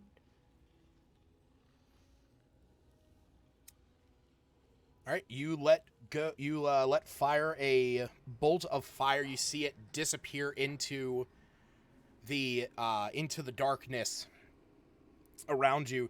You hear this. Good. I hit him. Yes. So with a Sorcerer point, I can do a bonus action, or Witch Bolt, or no, because it's a spell. I mean, you casted Firebolt, so that's a cantrip. So you can. Well, wait. Yeah, you can still cast if you turn a spell that is one action, into a bonus action. Then yes. Okay, I'm gonna bonus action. Okay. Use that Witch less, Bolt. or use those sorcery points. How many? Is it just one to quicken? It is Yeah. the level. it's Yeah, it's the two. level of the spell. Or no, I'm sorry. No, you're right. Yeah, it is. It is 2 points. Yep. I'm gonna use the higher spell.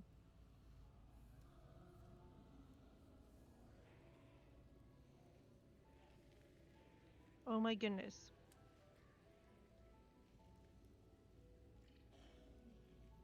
And keep in mind, Is it 2 points per? It's just 2 points, and I can do quicken any one. yeah, it's 2 points to turn something of one action into a bonus action. But again, you're rolling with disadvantage, so.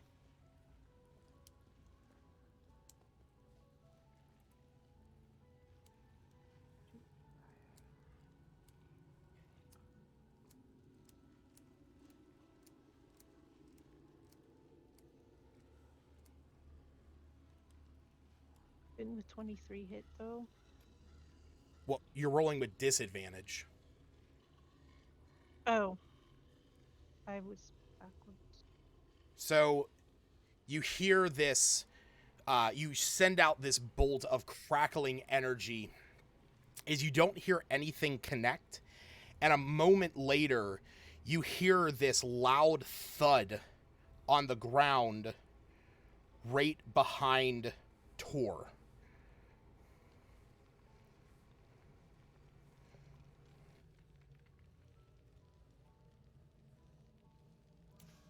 Rook, it is your turn. Couldn't have used restore balance and the other one in the same turn. Okay, so No. Well, restore balance is no action. So.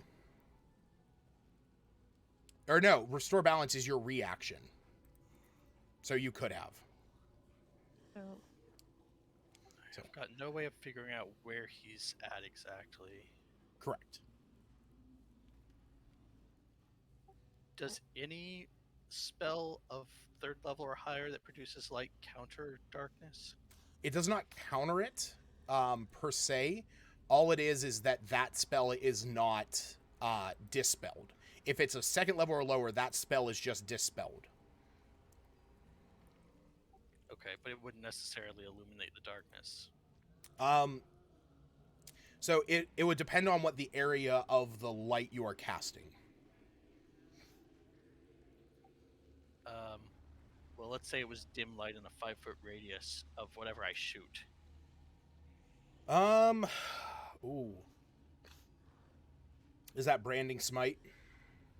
Yeah. I can cast it at 3rd level. Actually, I cast everything at 3rd level. Right. Non-magical. You know what? Actually, that would.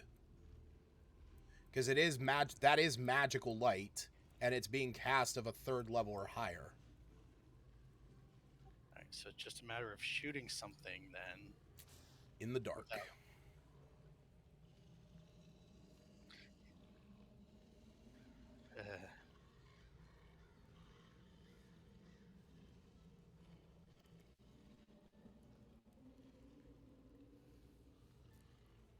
And I don't even have a good idea of where he was because of where I'm positioned. Correct. So you would effectively be firing blind. If I take damage while casting a spell, do I have to make a concentration check immediately? Yes, you make it upon that moment happening. Okay, that's not going to work.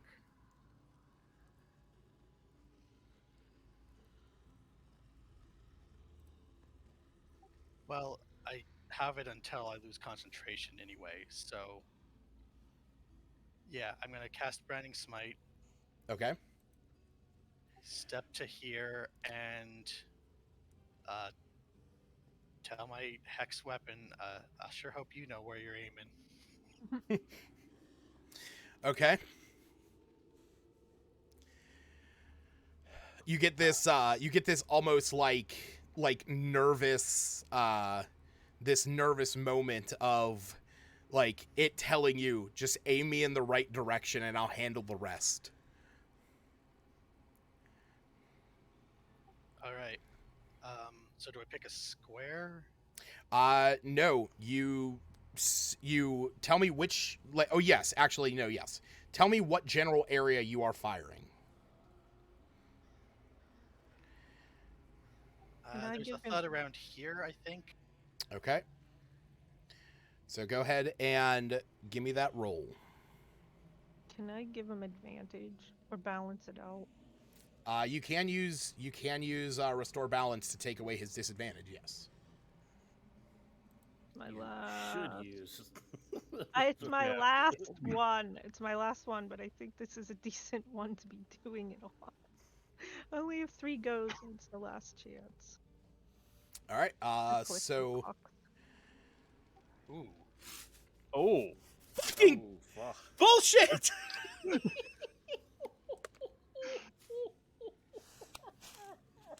Roll damage. Damn it, Stacy.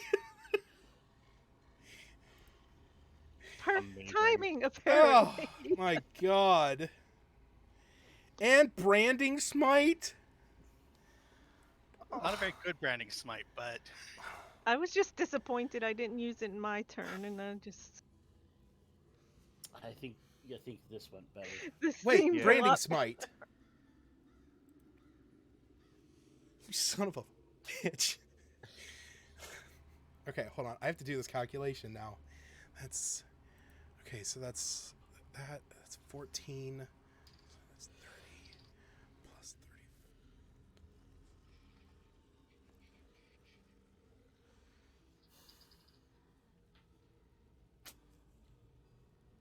30. Damn it. Okay, sorry. I have to compose myself. I should be happy for my players. Second.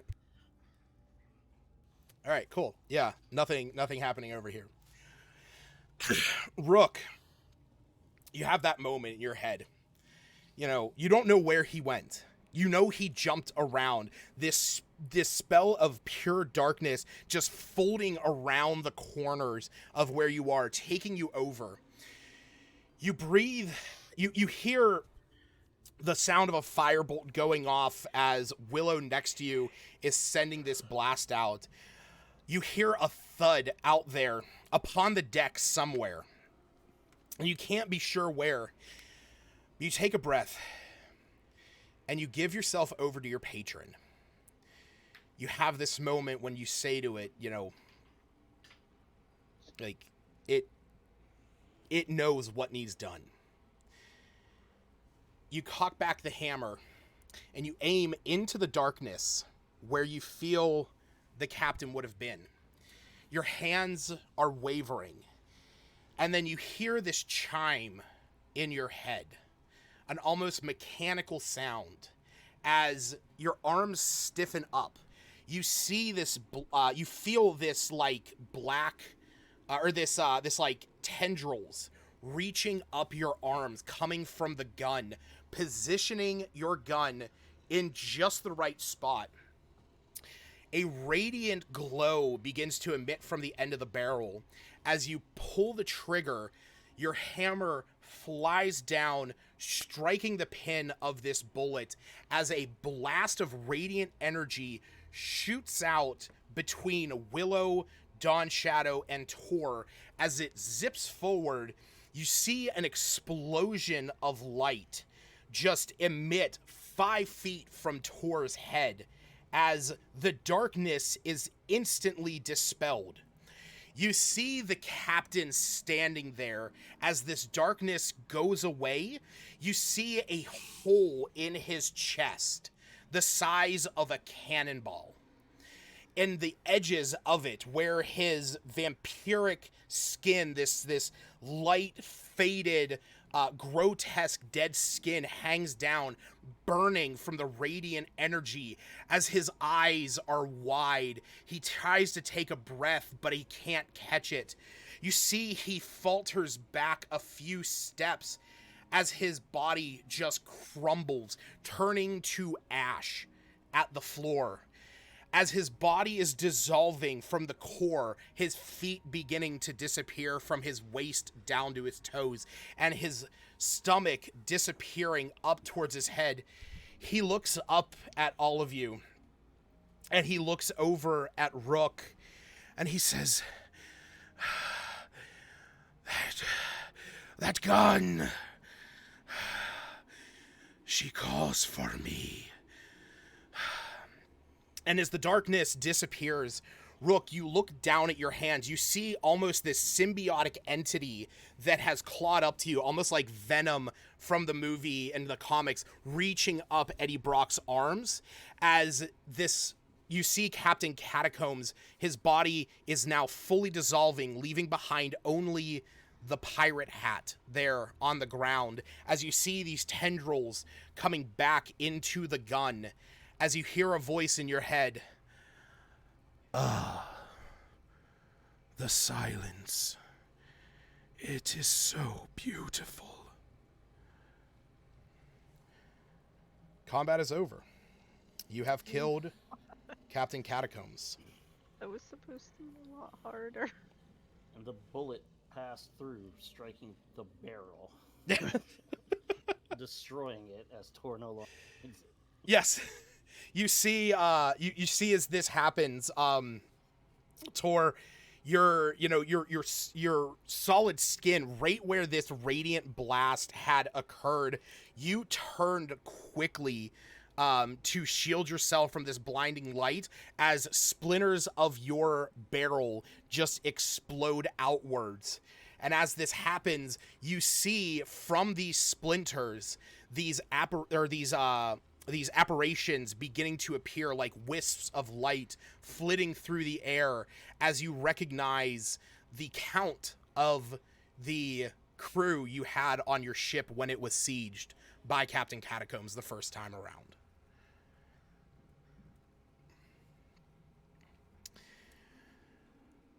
You guys have free action. I think we're all just standing there. Yeah. Yeah, you look back, Rook's hands just still on this gun. I feel like you guys ever see the anime Outlaw Star, Yeah. I think where he had once. he had like special bullets for his gun. I feel like Rook had 3 special bullets for this one, because he killed everything. Yeah. I mean, it needed to happen. They needed to Apparently. die. They all needed to die. No, I thought I wasted my chance at restore balance. I didn't No, use that was it. the perfect moment. I didn't use it on my turn, and I was annoyed because I used the spell slot, and it was. If I did restore balance, I'll tell you what happened, wasted. because Tor was gonna try to, because I thought that he was still on the bowsprit, and Tor was gonna try to break the bowsprit off the boat and dump. Oh yeah. Jeez, oh man. Yeah, you had 14 plus 4 plus 16 plus 18. You had 52 points of damage, and that was enough to down the captain without even Willow's firebolt hitting him. And the fact that you used Branding Smite meant that it was radiant damage. Which means his regeneration didn't take place.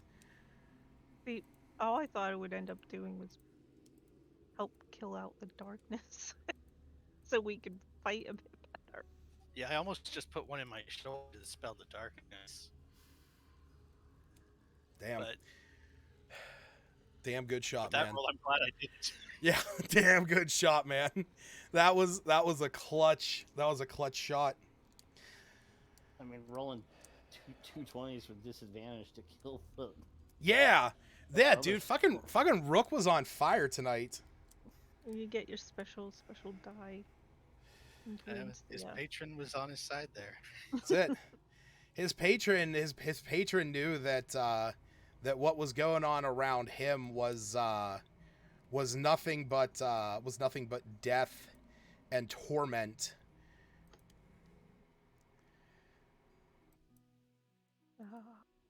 Yep, now we can send these all to their proper rest in the plane of shadow. What do we do with poor Man-Bat? I'm thinking something like innocent captive. I looked to with Captain Dunbaroo in the dinghy. So I was gonna look to Rook and how many more bullets you got? You can go deal with Man-Bat. Well, that's up to you guys. What would you like to do at this Uh, moment? As a player, I want to go. I want to know what's in the hag's room. That might have been interesting and helpful, but it was too Well, the scary to know hags are that. in there. You can The ask them. hags are- that's- Yeah, are we who's captain now? Is it Rook? it's- Because it's- Rook took him out. Who gets the captain hat? It's still sitting there. I'll say the captain's hat is still sitting there. I still don't know anything about Captain, ships. and somebody should pick it up. If nobody's gonna pick it up, Willow will, but she feels it belongs to Tor. Yeah. Tor dusts the splinters off.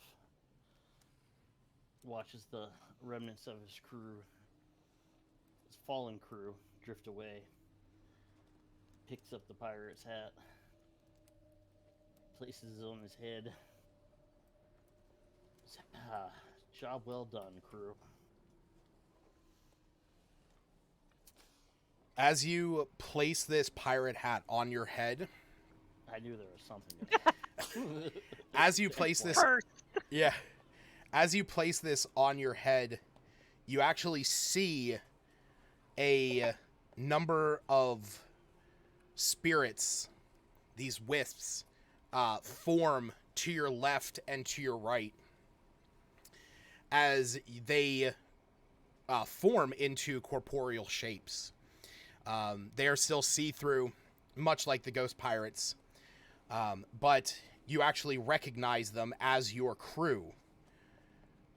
And they look at you, and they nod, and the one walks up to you, and you recognize this one as your old captain. And he approaches you, and he says,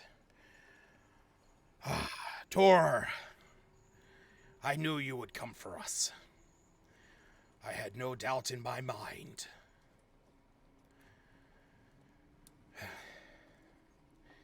Of course, Captain. Had No, to pay the blood debt. not the captain that I am now. 'Tis your boat. We are your crew to command.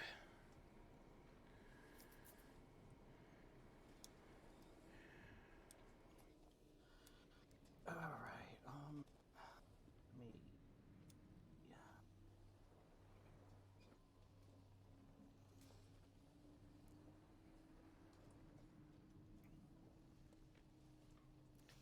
Is what be our first order of business. Did Catacomb have other ships in his fleet? Like is this the flagship? No, it was just this ship. But you remember back seeing the map Yeah, the map. that had multiple sites on it where he had done to other ships what he did to yours. Mm. Well, I say the first thing we do is we go about setting right what he did.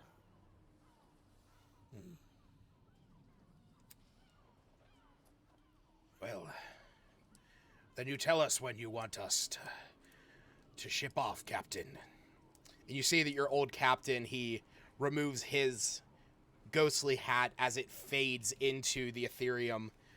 And you see that his outfit kind of dresses down a little bit as he looks at the other ghosts that have appeared around you. And as you look up, you turn around, you see on the mast, on the top of the forecastle, all the smoke and everything, that all the fog that was obviously dissipated. You now see the clouds above the ship have spread, the moon shining down onto the ship, and you see all these ghostly figures, some of them hanging off the masts and the ropes, as you hear your old captain shout, "Well, come on, lads. The captain said to prepare for travel." All right. Number one, have Dunbaroo called in and Well, we'll return you guys to the comfort of what you call comfort of land. Yeah, what would you guys like to do? It is going to be some time before you return back to land. Does that dragon bat still look like it kind of has? It's alive-ish, like It's it looked at us. it's more that its eyes, kind of, look towards you. Yes. Which is still happening. It was kind of watching the whole fight.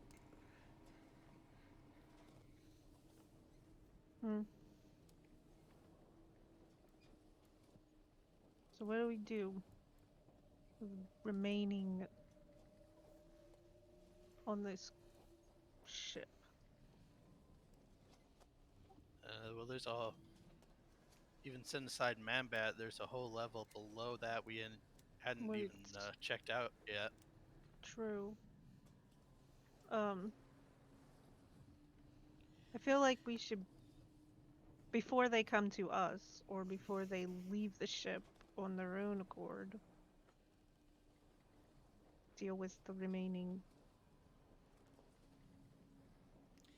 See And I have who's the on ability to turn on the Turn on the what? turn on the lights, as it were, because it's well, is it unnaturally dark below deck, or is it just dark below deck because there's no light? Or did that dissipate? Oh, I mean, you wouldn't be sure until you went down there. Can't we just look down the hold? Oh, yeah. I guess if you wanted to walk over there, yes. Yeah. As you make your way through the forecastle, you look down in, and you can see that you now can view down the whole way to the layer where Manbat was. I don't even know where we're at on this boat. Here, I'll move you guys. Ooh.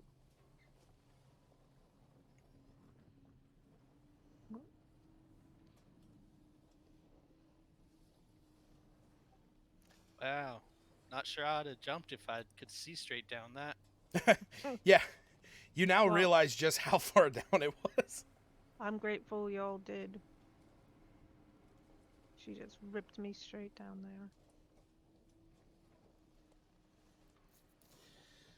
Well, one thing I do think is finally getting that long rest. Yeah, that'd be nice. It would be nice. Right. So, if you guys are going to take some time to rest, you see coming up alongside the ship is the small rowboat of Captain Dunborough. He moors it up against the ship, ties it off, and with his lizard folk claws begins climbing up the side of the ship. He lands on it. You see some of the ghostly pirates of Tor's crew look on with a little bit of hesitation, and then the ghost pirates soon realize who he is, as Captain Dunbrew looks at all of you standing up here, and he says, "Arr, what a great, great journey you have done." Jesus Christ. My throat closed up there for a second as I was trying to speak. Tor's like, I'm a captain now, aren't I? Well, then I guess I have to start talking like this. Yours! Ours, you do! 'Tis be the curse of the captain's lisp. Everyone knows the truth. But I must say, Tormy boys, 'twas quite a spectacle to see. By the way, I still have some of that shark. Not much. I have eaten most. You put it in the hag stew, they're allergic. I didn't say that. I mean, I did say it, but then I said, don't tell them I said it. Well, we have some time before we reach the port. What is the plan there, Tor?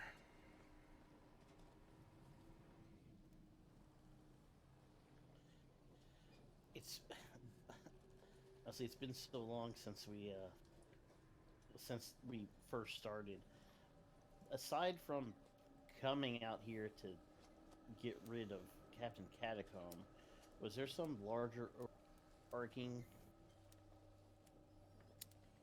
Are you asking Captain Dunburu? Actually, I'm asking Lucas because, like, you had this, thing So, that Dunbar went over with us, but it was it a month and a half ago at this point? so what it was I mean, this was pretty much it. Was Captain Dunburu basically, basically looking to put an end to the attacks that have been going on around the area. But the captain, Captain Dunburu, he looks at you. Or yeah, no, sorry. I'll let you continue because I had already spoken. But yeah, so this was more or less what it was to put an end to the attacks that were happening near his port and harbor.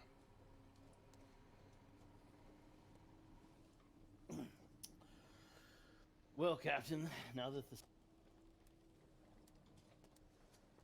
Your mic cut out. Oh, did it? Well, Captain, now that the sea lanes are safe, I believe it's time to get back to business. And what business would that be? Well, Tor was. I mean, they were primarily smugglers. That's true. So. And he looks at you and he nods. He says, once ye return back to your life of smuggling, you'll be under my nose once again. But at least I know the ships that flow on these seas won't be sinking due to the death and destruction of he who piloted this ship prior. Though, if you are looking for some more sanctioned work, I feel that your ship and your crew might be fit for this journey. You see, he pulls up the mirror and the light that he used with the ethereal ship that allowed you guys to get onto it. And he says, the locations of all the other ships, should you wish to put those crews to rest, the light emitted from this lamp can be used to do so.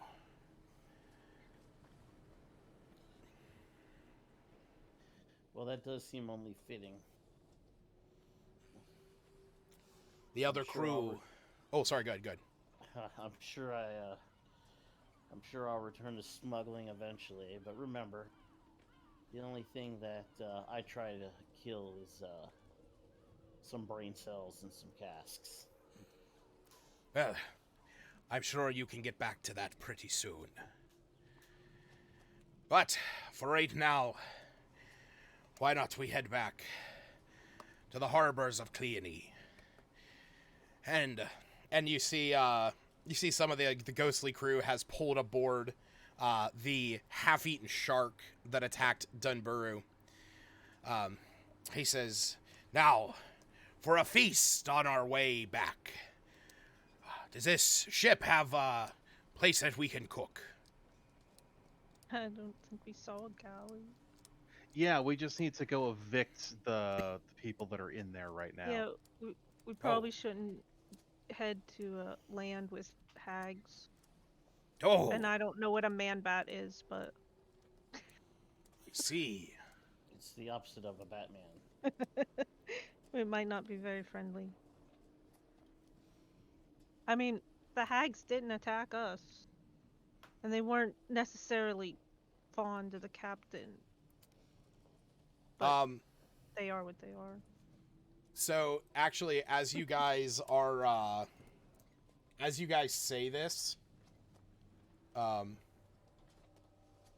me see here.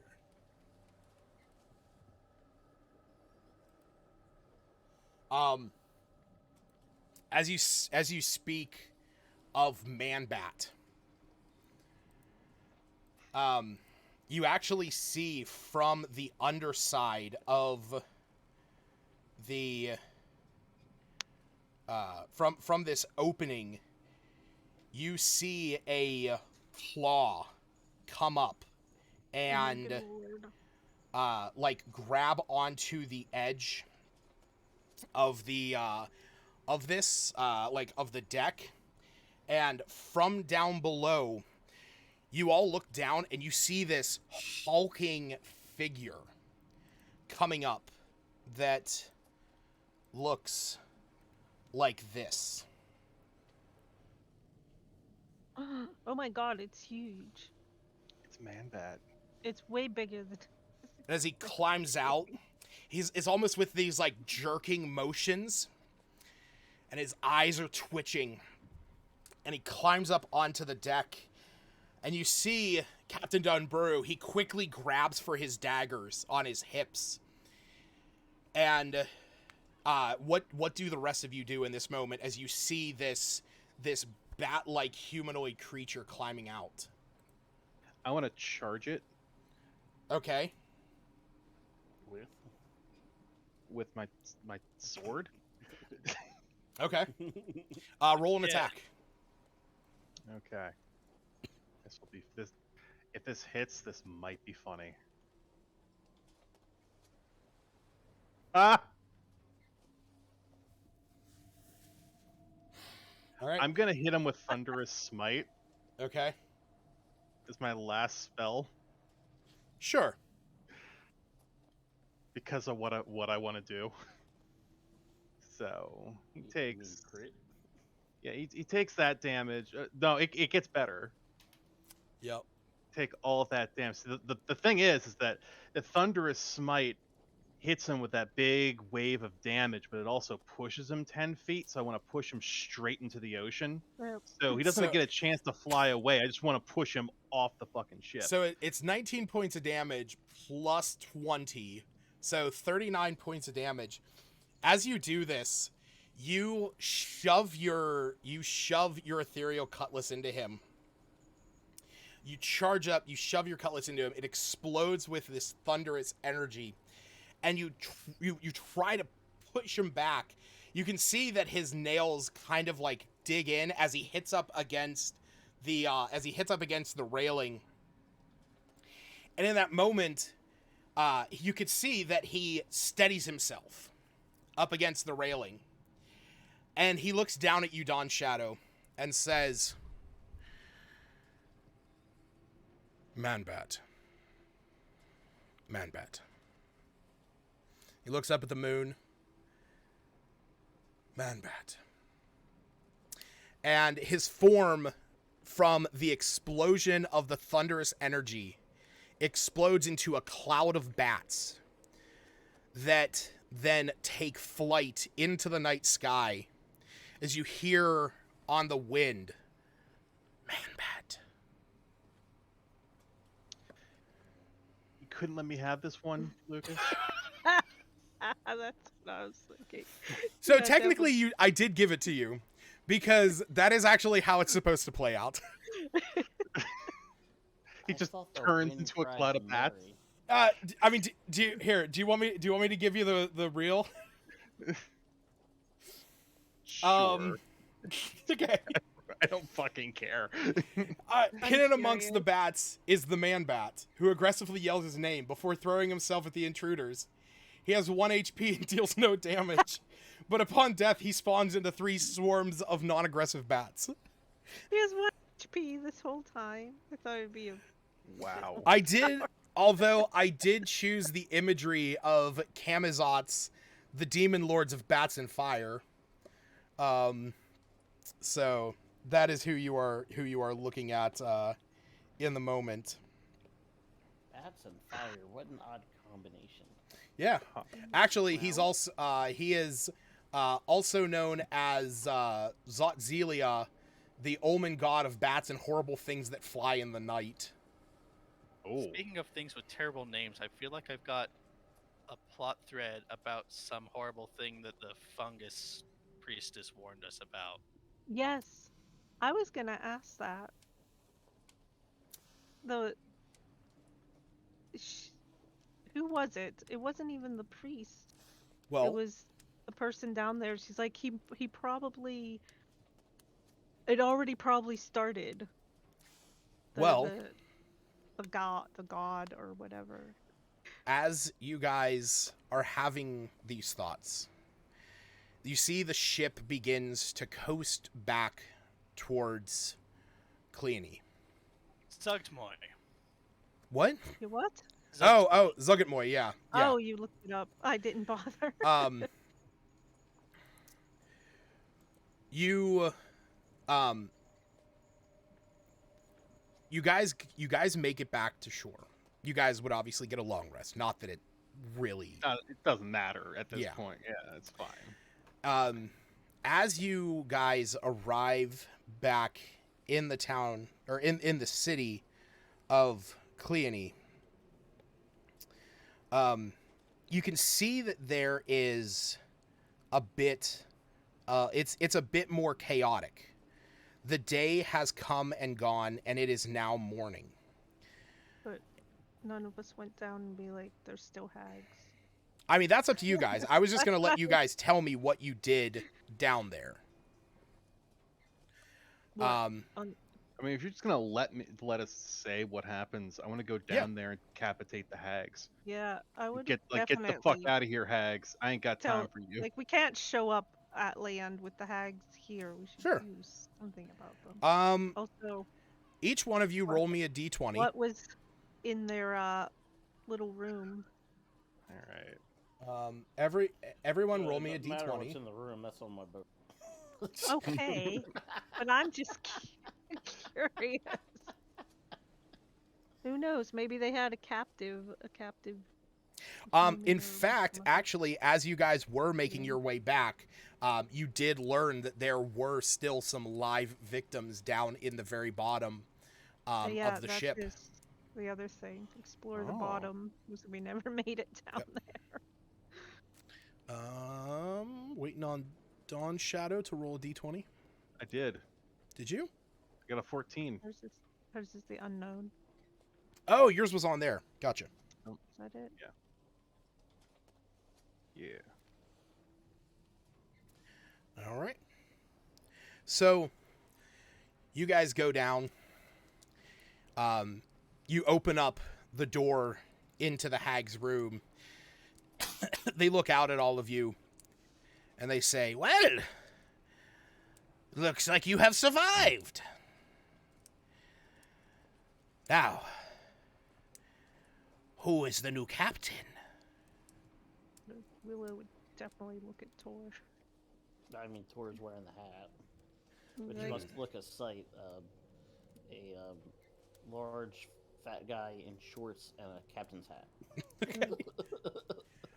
no longer carrying his barrel. They look at you and they go, "Well, is our deal the same one that we had with the previous captain still in stance?"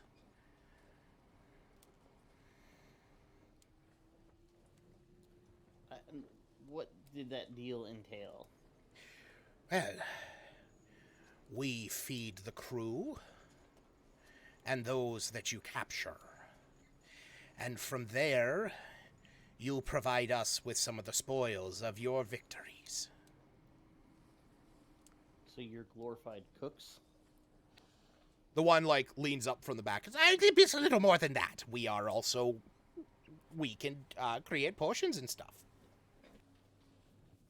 Oh, do you know what these potions are? Of course. Potions were identified. Well, I will allow you to renegotiate the deal with my friend Dawn Shadow here. Well. And Services will no longer be required. And dump it All right. in the ocean. I'd like to Uh, point out that I have proficiency in cook's utensils, so I can be the cook. Dawn Shadow, roll me another d20. Why are you like this? At 10, Okay. average.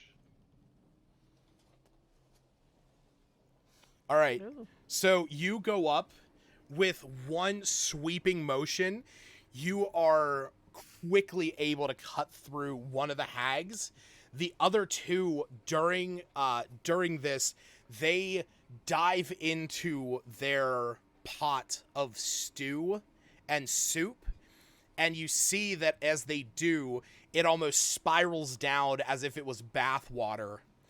And you see that as the soup disappears, you just hear this ghastly wail come from it.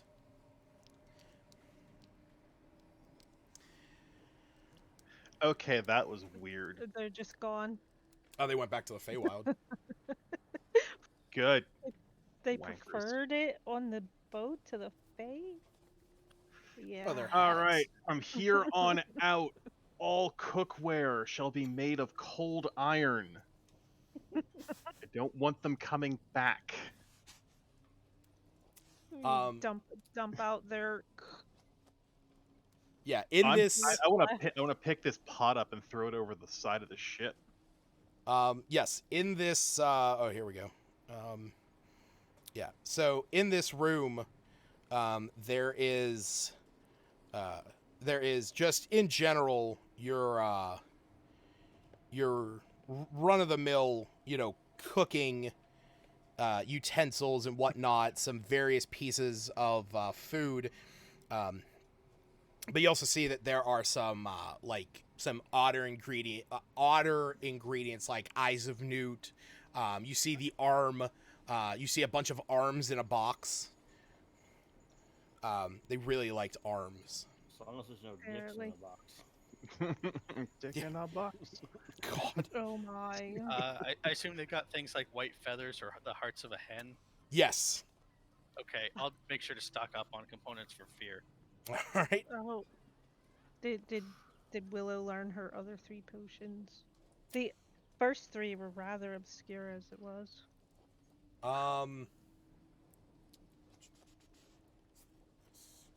Yeah, Or they- so you had 3 others.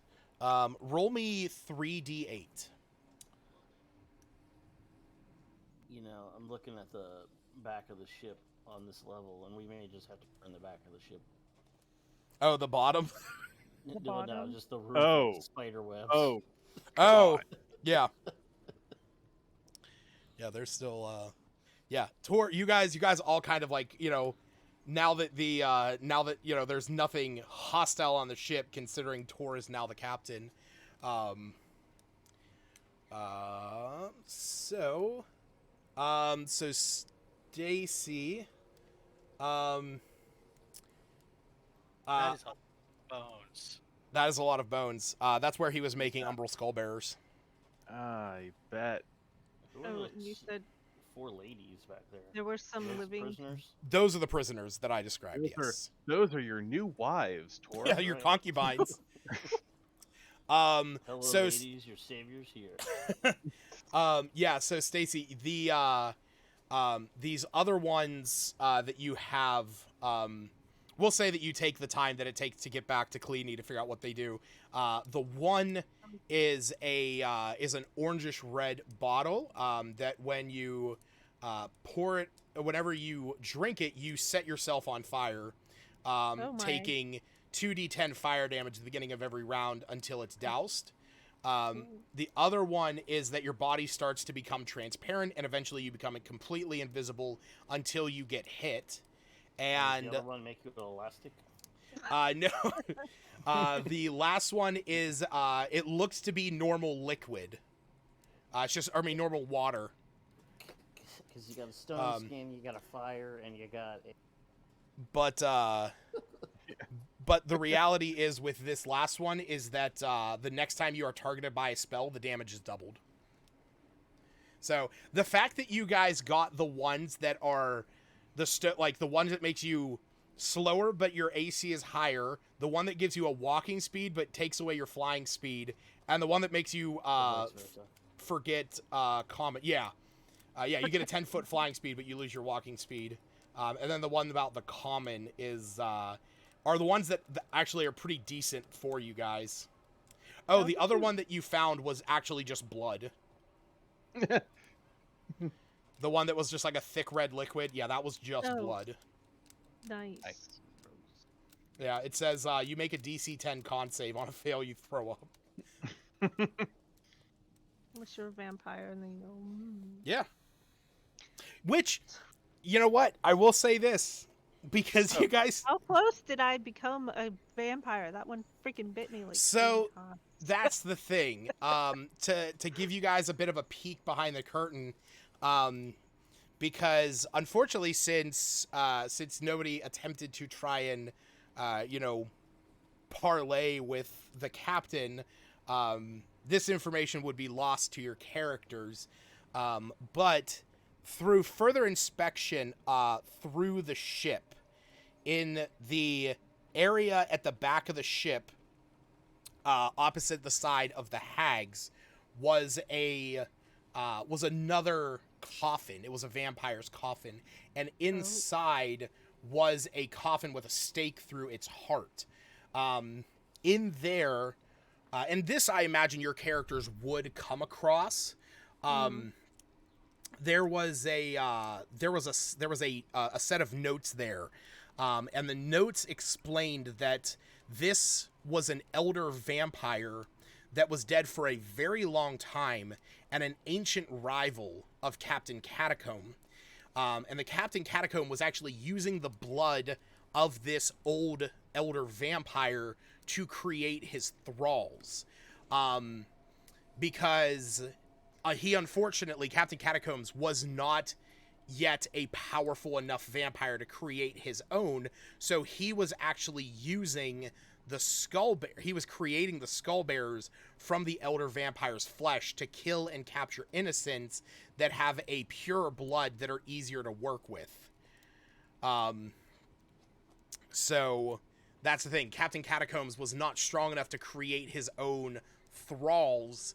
The thralls that were created were basically to the obeying of the dead vampire. But the skullbearers were being made out of the flesh of the elder vampire, as well as the bones and skulls of all of the victims that Captain Catacombs had been collecting. And it's gonna take a long time to get bones out of that hold. Yeah. A lot of we bones. we can hire some people to come, scrub out the ship. So The other all thing, the bat guano. yes, that was the other thing in the Batcave. This is my favorite part. If any player goes in there, they can search for treasure. If they do, they find 1 silver, 2 copper, but they will also find that they have lost their dignity. There's not another wolf, is there? It looks like yeah, I there's was 3 gonna giants. ask. There's 3. No, Noticed that, nope, too. there was just 2. Yep, That there was just for 2. The wolves dens. Yeah, had you guys gone down there, you would have been able to find the tiller, which was a room filled with webs. In the back of the room was a webbed staff.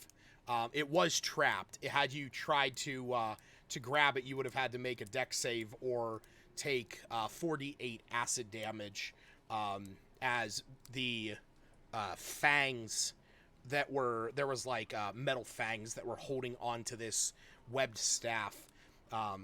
Basically, it's a +1 staff that allows you once per short rest to cast the web spell without expending a spell slot. So what was up with the crows? Would they have done anything to us? No, What those kind were of actually illusory.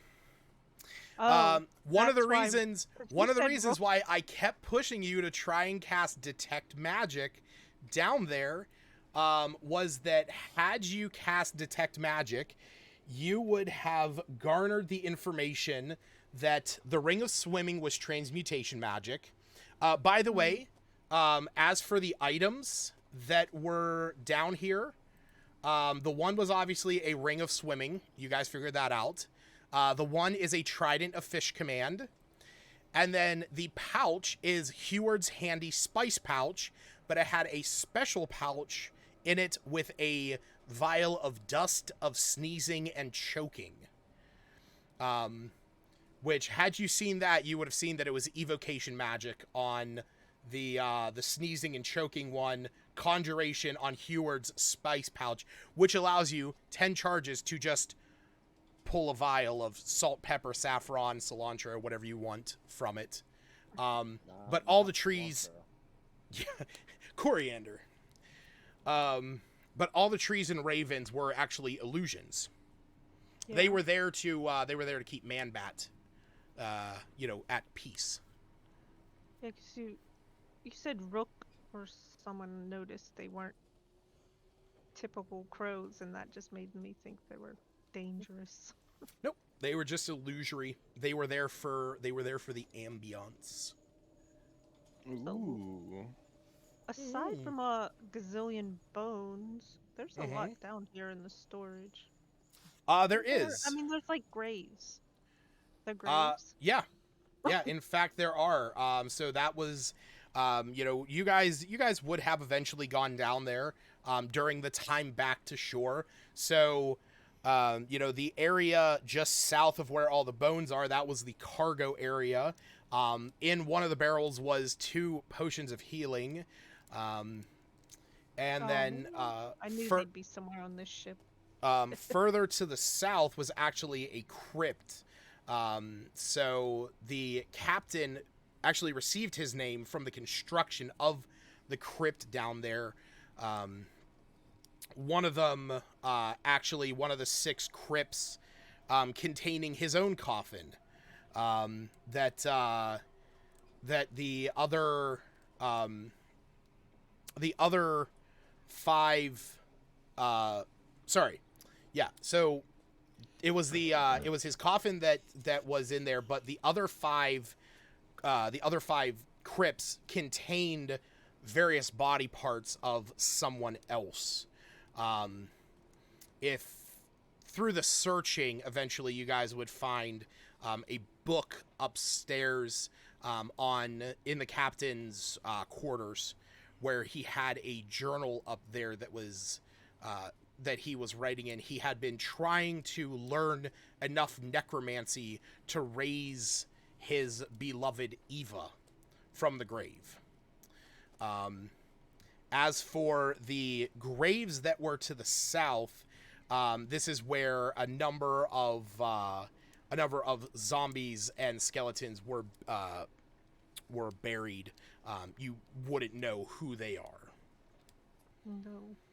Is that like a box of gems? Crystals? What? It's Where? blue. Between the graves and the, I don't know, coffins at the bottom. The last deck. Oh yeah, that was yeah, I see that. No, that's just that they were enchanted for light. Oh. The captain was very into magical light. Yes. Mhm. We noticed. Yeah, he had enchanted the ship that between each layer was which, granted, leading to his own undoing in time. Each layer was silenced off from one another, as well as being unable to see down in.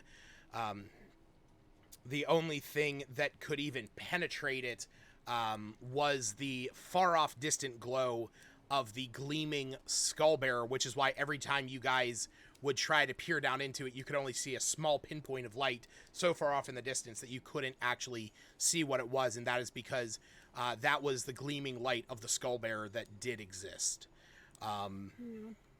But yes, so once he was dead, the everything was dispelled, and it was so that he could go down into the very bottom and perform his experiments without hearing the chaos and ruckus of above, of other ships, of whenever they would attack other ships, and his ghostly crew would be doing their jobs. Yeah. I will say, if we explored a lot and too much more. We would have had trouble with spell slots at Um, the end. I will say I may have used them to like check for stuff. when you guys went down into the basement, had you guys gone down into the basement, I legit think you would have died. And that has more to do with the fact that down there, you would have been fighting Captain Catacombs, the Gleaming Skullbearer, the Umbral Skullbearer, and on top of that, the 4 Ghost Pirates. But at Initiative 20, Captain Catacombs could raise 1d4 skeletons from the pile of bones.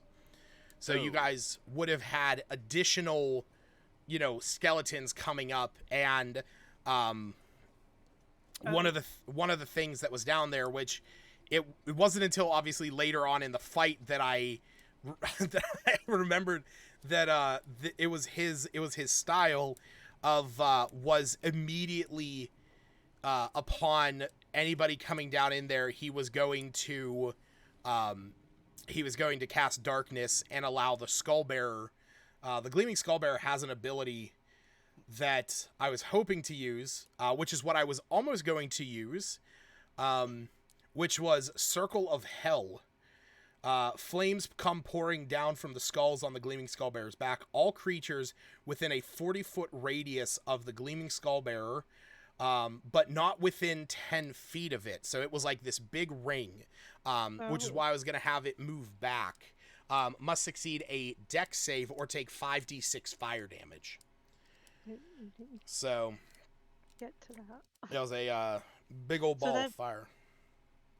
If we had gone down to find the captain, like the hag said, rather than going up, shore yes, up for a because you guys, he didn't have his pile of bones down there, because I'm like, I can animate dead, but there's no corpses, and I can't animate ghosts.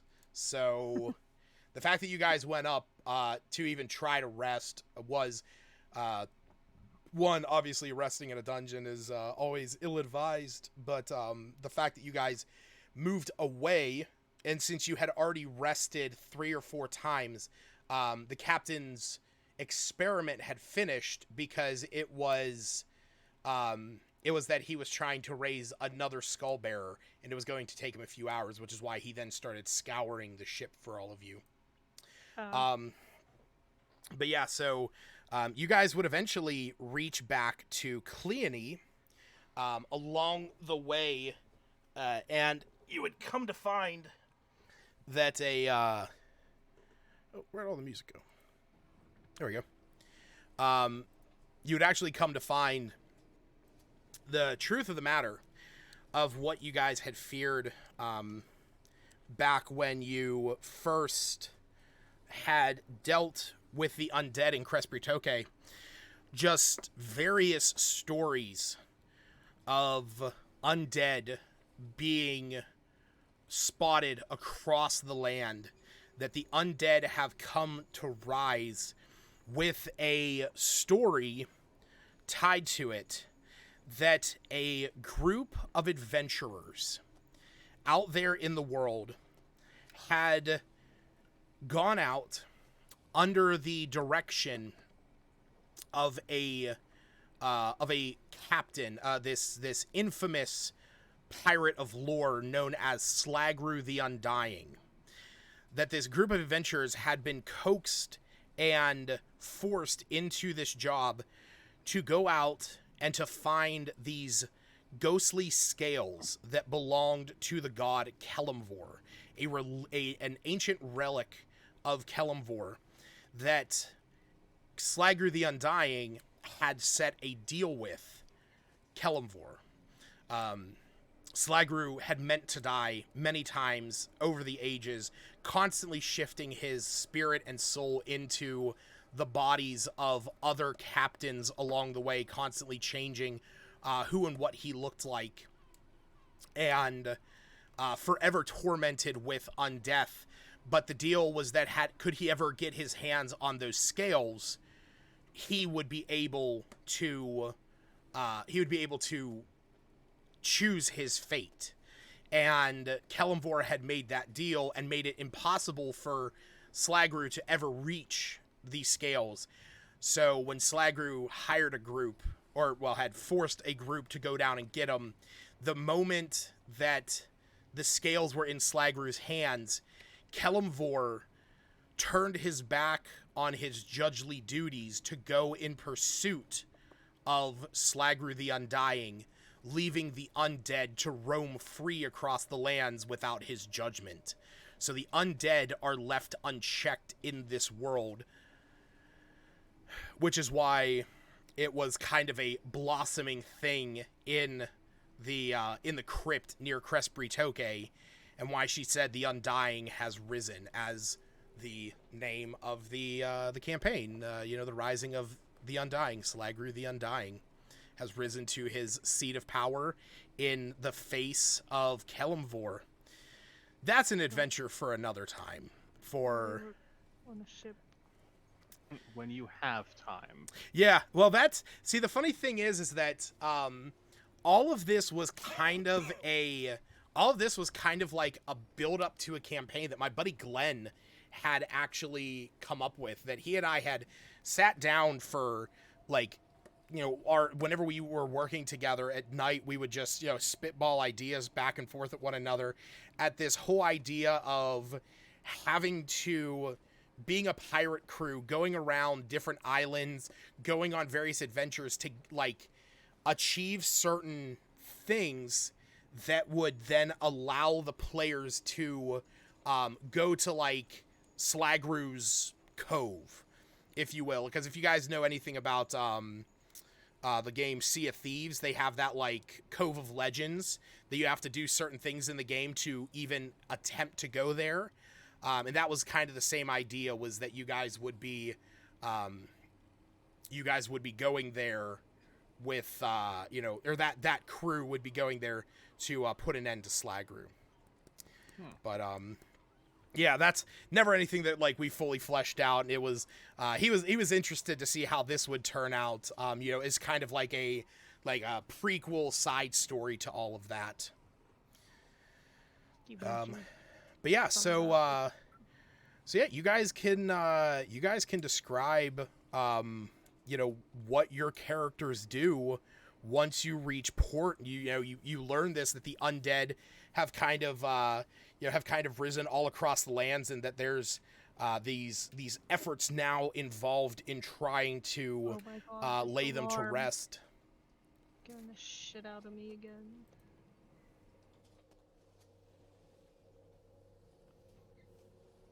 Well, I look over to Tor, like, so that we know that the undead are popping up everywhere. Do we want to use this ship to expedite the process of getting to places and put down the dead that are rising, or you want to just take this ship and go sail the seas and get away from it all? Well, I must work on my accent. I must do what is right by the others and put to rest the victims of Catacomb. Once that is done, I may yet be available for more. But I released you, crew. Now that we are back at land, you guys can do as you need be and see fit.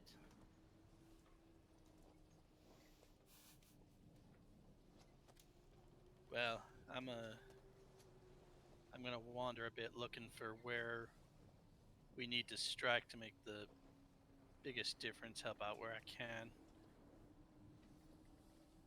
But I'll come back around here if I find out where we can really make a difference in all this.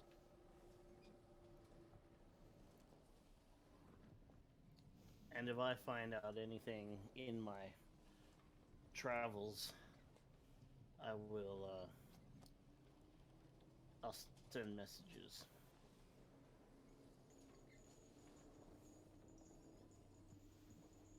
Alright, well then, I will travel to where this all began and go talk with someone who saw firsthand what happened in those catacombs.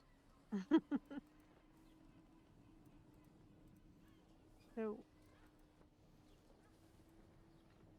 what was Dunburrow saying about? That's sort of what Tor was doing. Yeah. Tor is going to be going basically everywhere where Captain Catacombs had destroyed the ships and you know, killed the crew to use their bodies and souls for his crew. Tor's crew was freed from the hold that Captain Catacombs had on them because Tor took captainship of that ship. It was only in that moment that they were freed, but the souls and spirits of all the other ships that he had plundered and attacked are still restless out there at the sites where they had been attacked. And potentially beyond, if they were And in... really, if Tor puts them to rest, he takes more and more undead out of the way. Yep. Yeah, because now with Kelemvor gone, those spirits are free to roam. But there are sites that he can cleanse. Yep.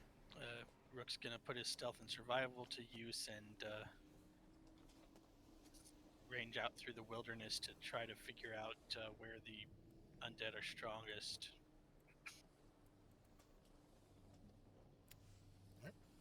As for Willow?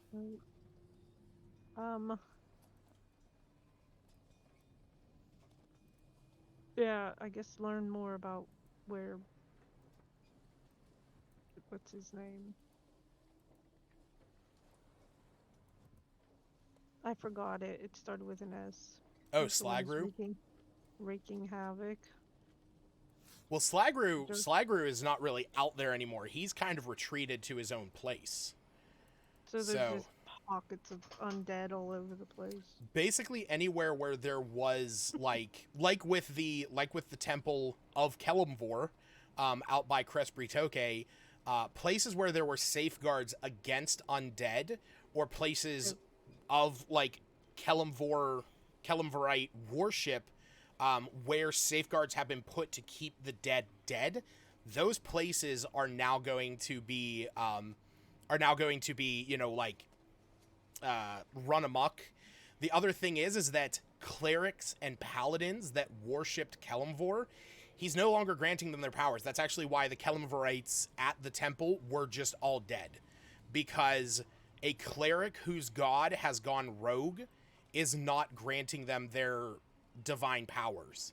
So clerics of Kelemvor and paladins of Kelemvor are kind of fucked unless they, start praying to another god. Well, she doesn't pray to another god, so I don't know. I guess find the pocket of undead. See if there's a group of adventurers. Right here. Although hanging out on a ship was kind of fun. See. So you take off. You all kind of go your separate ways.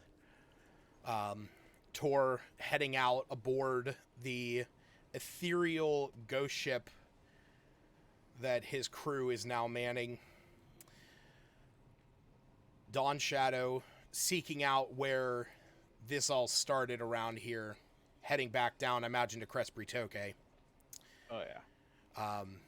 Rook heading out to try and find where the strongest, most powerful undead creatures are, so that his efforts may be put to best use. And Willow venturing out to likewise find where her services can be rendered to the most effective use. Yeah, I guess similar place to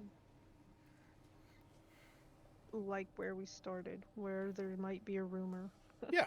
We'll say that you guys head out to different sites of, gods, locations of crypts and, graveyards dedicated to various gods of undead that allow them to remain safely at rest.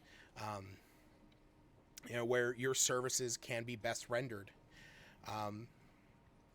And with that, that's where we're going to end this small little adventure, this 6 months campaign that was Wow. supposed to be like a 1 or 2 shot. 15 Full on. 15 episodes in. That's the Halloween one shot. Yeah, the Halloween one shot. I still have And that just before original. Easter, I where the undead actually get raised. yeah. In an alternate timeline, though, when you guys returned back to Cleone, though, a spaceship did descend with Gif Spaceship. upon it, and seeking out the wielder of the Stargazer, taking Dawn Shadow to the stars to go on an awesome adventure. Yeah. Yeah. Yeah, Destiny. Yeah. I feel like Willow would like retune all her I don't know, her clockwork stuff. I mean, you're a Repower changeling. them. You can do that. All right, I'm going to stop That's the something I stream never. there.